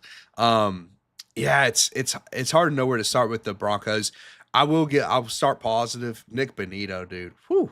Top 3 edge rusher in the league. He, like you said, he whipped Joe Alt in a couple reps. One where Joe Alt just couldn't touch him. I mean, he just didn't get a hand on him. And it's the speed and it's the combination of speed and power and the bend Benito's had. I mean, he's worth it. All of a sudden looks like that contract is an absolute steal, Yeah. man. Yeah. It looks like that contract is an absolute steal. So Benito's a game changer. I mean, this is what made the Chargers' final drive so impressive because the Broncos defense had been really good. I mean, it was tough to get things going throughout the game because this is one of the best defenses in the league. But unfortunately, they're 1-2, and I think they're 1-2 because of their quarterback. Man, I do. I think it's because of their quarterback. I have to give Sean Payton credit because I kept seeing open wide receivers for the Broncos. I mean, there were several open wide receivers for the Broncos, including the trick play that Nix actually hit. He actually hit that ball, but the rest of them, I mean, it was just the story of the game was the Bo Nix overthrows, man. Several overthrows on deep balls, or even intermediate balls that where dudes had 1 to 3 or 4, maybe even 5 yards of separation at times. He's been extremely disappointing through 3 weeks in his sophomore year. And I don't think it's the situation around him, Dakota. I think it's No. him. I think he's been set up to succeed, especially from his defense. But even the weapons around him and his offensive line have been good. I think it's Bo Nix. He has not looked good. He is currently the 45th graded quarterback of the 47 that have just played it all this year from a passing grade perspective. Only Yeah. Drew Lock and Tyler Shuck have been worse, according to PFF. 3 big time throws to 6 turnover worthy plays. And he has just missed. He has missed guys. Guys are open. The scheme is working still from Sean Payton. It has just been Bo Nix that's been the problem. And hopefully he can get that together. Back on the Benito front, yeah, the guy has 17 pressures this year. He has a 25% win rate, and what I would assume is the highest. I've not filtered by snap count here, but a 15.6% pressure rate, according to PFF, for the season. That's That's really insane. good numbers. His Really get good off, I numbers. think, insane. And I think Check the Mic guys mentioned this morning that Next Gen Stats, their data Oh, yeah, I shows that saw he is that. the fastest get off in the NFL. Like he is the quickest at getting off the ball, which that was one of the ones he beat Alt on. Is he just went right around him? Dude was so Exactly. fast. So Nick Exactly. Bonito is an elite edge rusher at this point. But yeah, Broncos, and the defense held in there as well. The defense is still good, man, but the offense has just not been doing enough to help them out. And yeah, so especially in moments they can put games away. That's been the big issue. true. They've had moments in both of the last games where they could have put it away, and it's been the quarterback missing. And I know Broncos fans have been big on defending Bo Nix, and I get that. He's your guy. But he's at the very least been inconsistent. He started last year really bad, but last year you can kind of give him an excuse. He's a rookie. It's his first NFL action. And then he got better. And then again, I'll go back to what you say all the time, Dakota. Expect people to continue to get better or at least stay the same. But he's he's regressed in a massive way these first 3 weeks. And the thing is too, I'll also caution against box score watching with Nick's stats because statistically it's not awful. It's 5 touchdowns to 3 picks. Like that's not abysmal. But it's first of all, turnover luck. There's been turnover luck. And then second of all, it's the misses on open guys who especially in this game. Yeah, and to your original point, off-season stuff when we're ranking quarterbacks and everything too, the stats didn't necessarily do justice to how he played last year either. So in terms of the regression, if you were just looking at the box score and all the hype around him, you would think, oh my gosh, he's falling off a cliff right now. Yeah. But no, it's anything, it's positive regression to the mean here. And yeah, looking at the fourth quarter specifically, Herbert gets a lot of hate for the big moments or whatever. Knicks leads a field goal drive to start the fourth quarter to make it 20-13, and then goes 3 and out on their next 2 drives, which result in a touchdown and a field goal on both of those. That won the game essentially for the Chargers. So when the game mattered most, Broncos kind of folded. Knicks missed, and it was Knicks, man. I mean, there was open mixed. guys. There was open guys that he missed. He was protected. So just be honest with your quarterback play, Broncos fans. I mean, it's one of those things too. To your point, you made a really good point there, man. This is why, especially touchdown to interception ratio can lie to people about a player. It's so weird to me, man, because Caleb Williams had a really good touchdown to interception ratio his rookie year, but people accept that he didn't play that good. I don't understand why they can't apply that to other players. Like Bo Nix, 4 of his touchdowns came against Chiefs backups in week 18. Those are the kind of things that you should caution yourself with before you say, oh, wow, my quarterback is for sure the second best quarterback. Even saying he's better than Jaden Daniels, I would caution against that kind of stuff because you're going to have moments like this where you're 1-2 and it's looking like you're going to have to, it's an uphill battle to even be in this division race. And to that point, Chargers were 3-0 for the first time in 23 years, apparently, which was a mind-blowing stat because I guess it just showed how Philip never started that hot there. Yeah. But they have a 2-game lead on the entire division now as well, with a 3-0 start in the division specifically. So it is currently the Chargers' division to lose. Yep. I mean, it's the Harbaugh effect. Maybe it's the Madison Beer effect for old Herbert. Who knows? Had to shout that out. Who knows with it, man? But I mean, Herbert has elevated too, man. I don't know. It's interesting. And then I'll go back to the receiving core, man. The receiving core is just much better than I expected coming into the year. For sure. All right, so we'll wrap up that one. Now let's move on to another divisional matchup. Cardinals 49ers. This one, wild ending as well. So the ending, I'll start with the ending of this game. So 49ers win 16-15 off of a game-winning field goal that came off of a safety, a holding penalty in the end zone. Yeah. That on Calais Campbell specifically, that gave the Cardinals the lead. It was tied at 13. They get a safety off of a holding penalty to take a 15-13 lead, get the ball back with a chance to kind of put the game out, and ended up not being able to give it back to Mac Jones, and he leaves a game-winning drive. Yeah, man. Just another game where the Niners are able to find a way somehow, some way. Kind of wild from that perspective. Because like, yeah, I mean, their games have went so wildly that they could be 0-3 right now, but instead they're 3-0 despite all these injuries that they're having, which is a big narrative thing that came out of this game. A game, I'll be honest, like throughout the entire game, I wasn't able to watch much of because Red Zone was showing nothing because nothing was happening in the game, really. But I mean, you got to at least give the Niners credit. Hey, they won 2 games with Mac Jones as a backup. They won 2 games with what feels like every single one of their stars hurt outside of Christian McCaffrey. And then unfortunately that continued with Bosa going down for the year in this game, man. It's not good for the Niners right now, what they're dealing with injury wise. And it got worse, man. It got worse. It did. The torn ACL by Bosa. He walked off the field too. Like he was just kind of like, my knee hurts. Walked off the field, torn ACL. So Did you see the thumbs down he gave people though? I didn't. No, dude. Yeah, so people were like asking him. I'm assuming people were like, "Oh, you okay? You okay?" And then he gave him a thumbs down. Oh, he's so funny, dude. And there goes my defensive player of the year preseason prediction. Also, just hurts, man. Bosa, another one of those guys now where he's had a lot of injury history that's derailed. He's won a defensive player of the year. He just is like that his brother player. Yeah, and the injuries, man. The Bosas, they can't stay healthy. Another injury, just on the injury front. James Conner goes out with an ankle injury that has killed him. He's done for the year now as well. So that's brutal. Good news for the Cardinals. Trey Benson has looked pretty good. Second-year guy out of Florida State. Yeah, a few quick thoughts on this game because I watched it. I had the quad box up because that's the convenient part of the 4:00 windows. I can actually watch all the games with a Sunday ticket. It was just a slugfest, man. Like no offense was really doing anything. Kyler kind of consistently doing what he does best of like flashes of good, flashes of just mid.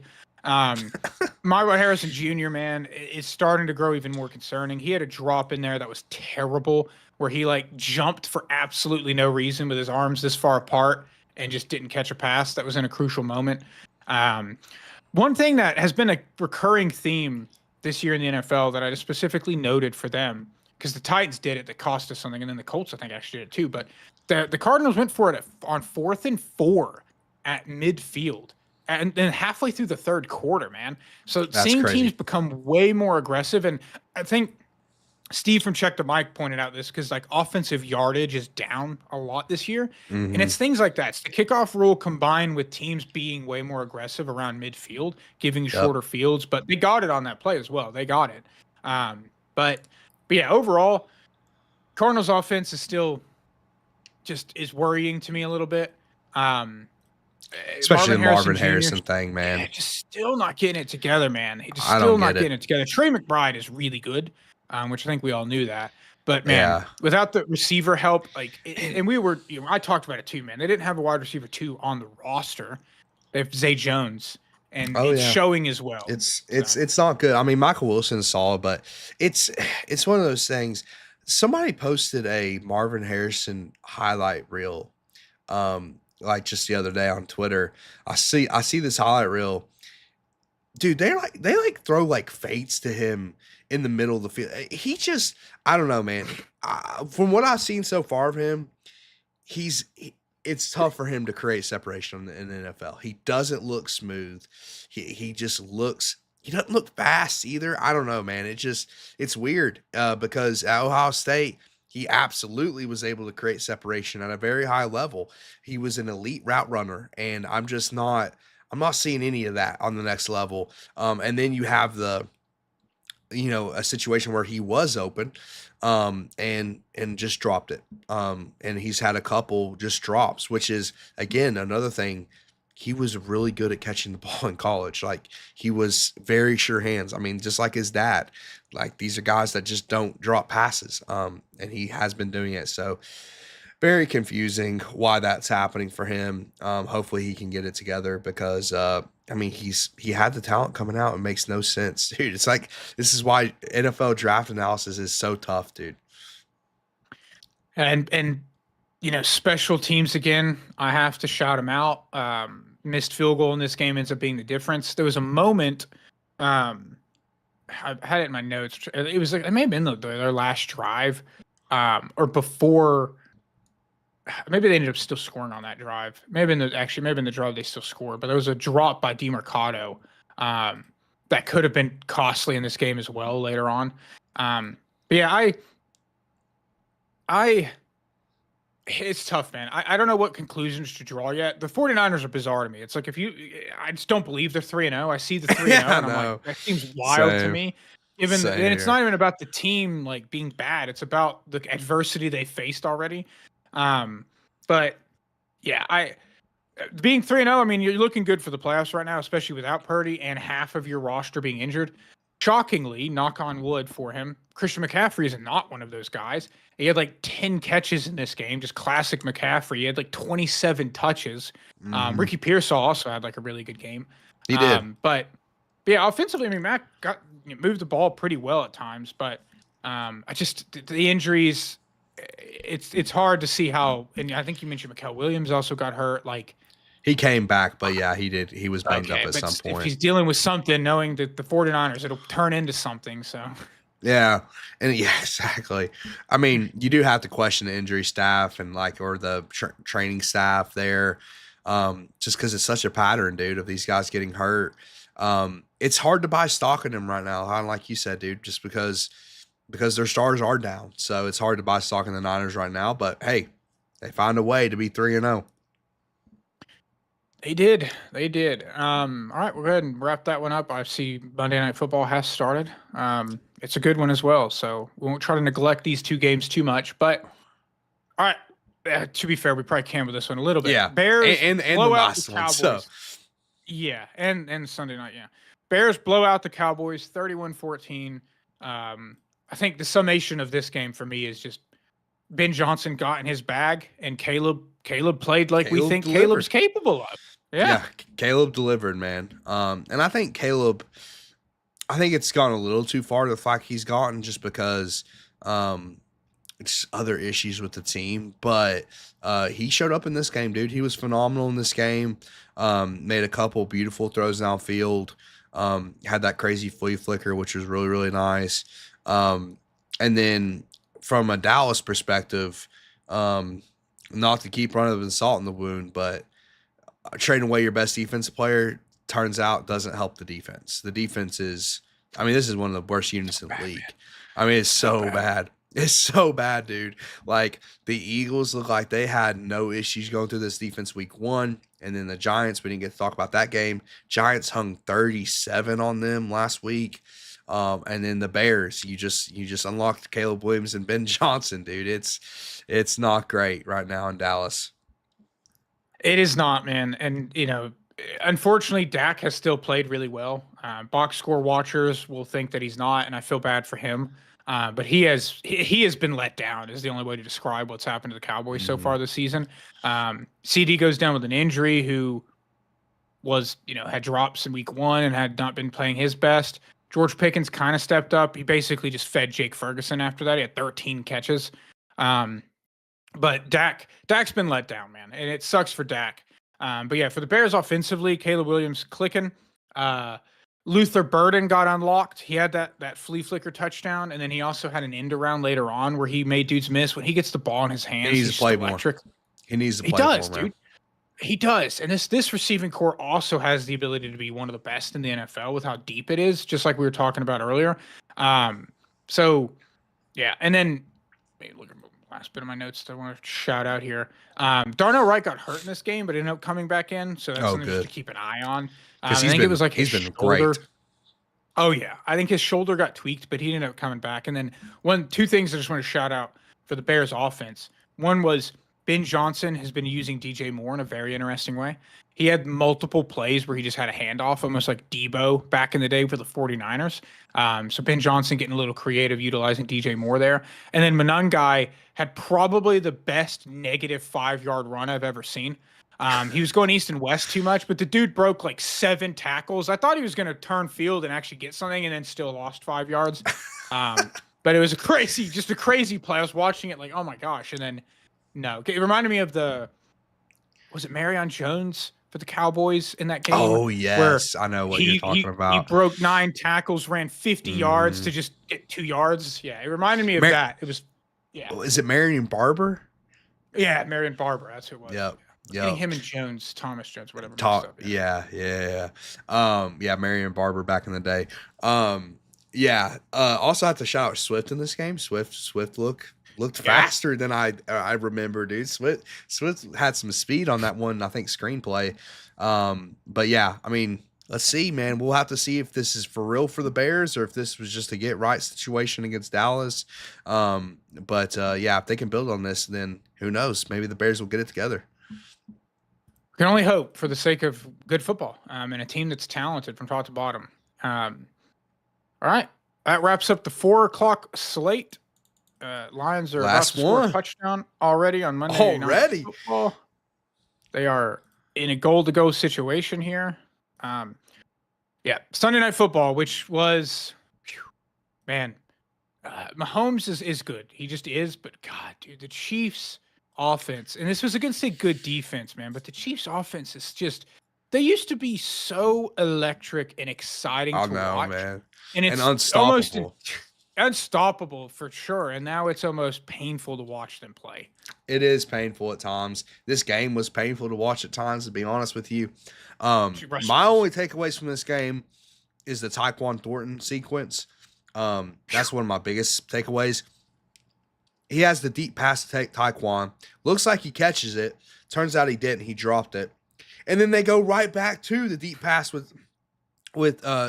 Thornton, and then he makes it absolutely. That was a contested catch. I mean, that was all Thornton in my opinion. That wasn't even a beautiful ball by Mahomes. He just mossed the guy. So Thornton looks like he's going to be a useful weapon for them. And then the other takeaway, Cam Scatterboo, man, the great Cam Scatterboo. I love that guy. I love me some Cam Scatterboo. He had the moment during the week where Dayball was doing his press conference and he comes out just screaming like a madman. He's like, and Dayball just shakes his head. It's like, this is every day. This is every day with Scatterboo. And I totally believe him too. I believe Scatterboo, even though the Giants are 0-3, right? He's not making a huge difference as far as wins and losses. That's a guy you want in the locker room, though, man. Scatterboo is a tone setter. I absolutely love that guy. I feel like every time he goes for a play, he wants to end it with helmet-to-helmet contact in some way. Whether it's him running or pass blocking, he finished box score watching of this, but he was so good, dude. But he had 16 touches for 121 yards. He was their leading rusher. He was their leading receiver, by the way. Malik Neighbors was non-existent in this game. Non-existent. Russ just kept. It was funny because Russ was either throwing a 60-yard bomb into triple coverage or he was giving it to Cam Scatterboo. That was all Russ did this entire game. Which really that summarizes the reason the Giants lost this. To be honest, Dabo getting asked about Dart after this game does not shock me in the slightest because Russ played terrible and in a goal-to-go situation late in the game decides to just throw it into the tunnel for an intentional grounding. They then run a QB draw, which was a terrible play call with your aging quarterback. And then he just then throws an incompletion. And then on 4th and goal decides to just hit the goalpost. That killed me. Not even giving the guy a chance, man. That absolutely killed me. Yeah, Russ wasn't great.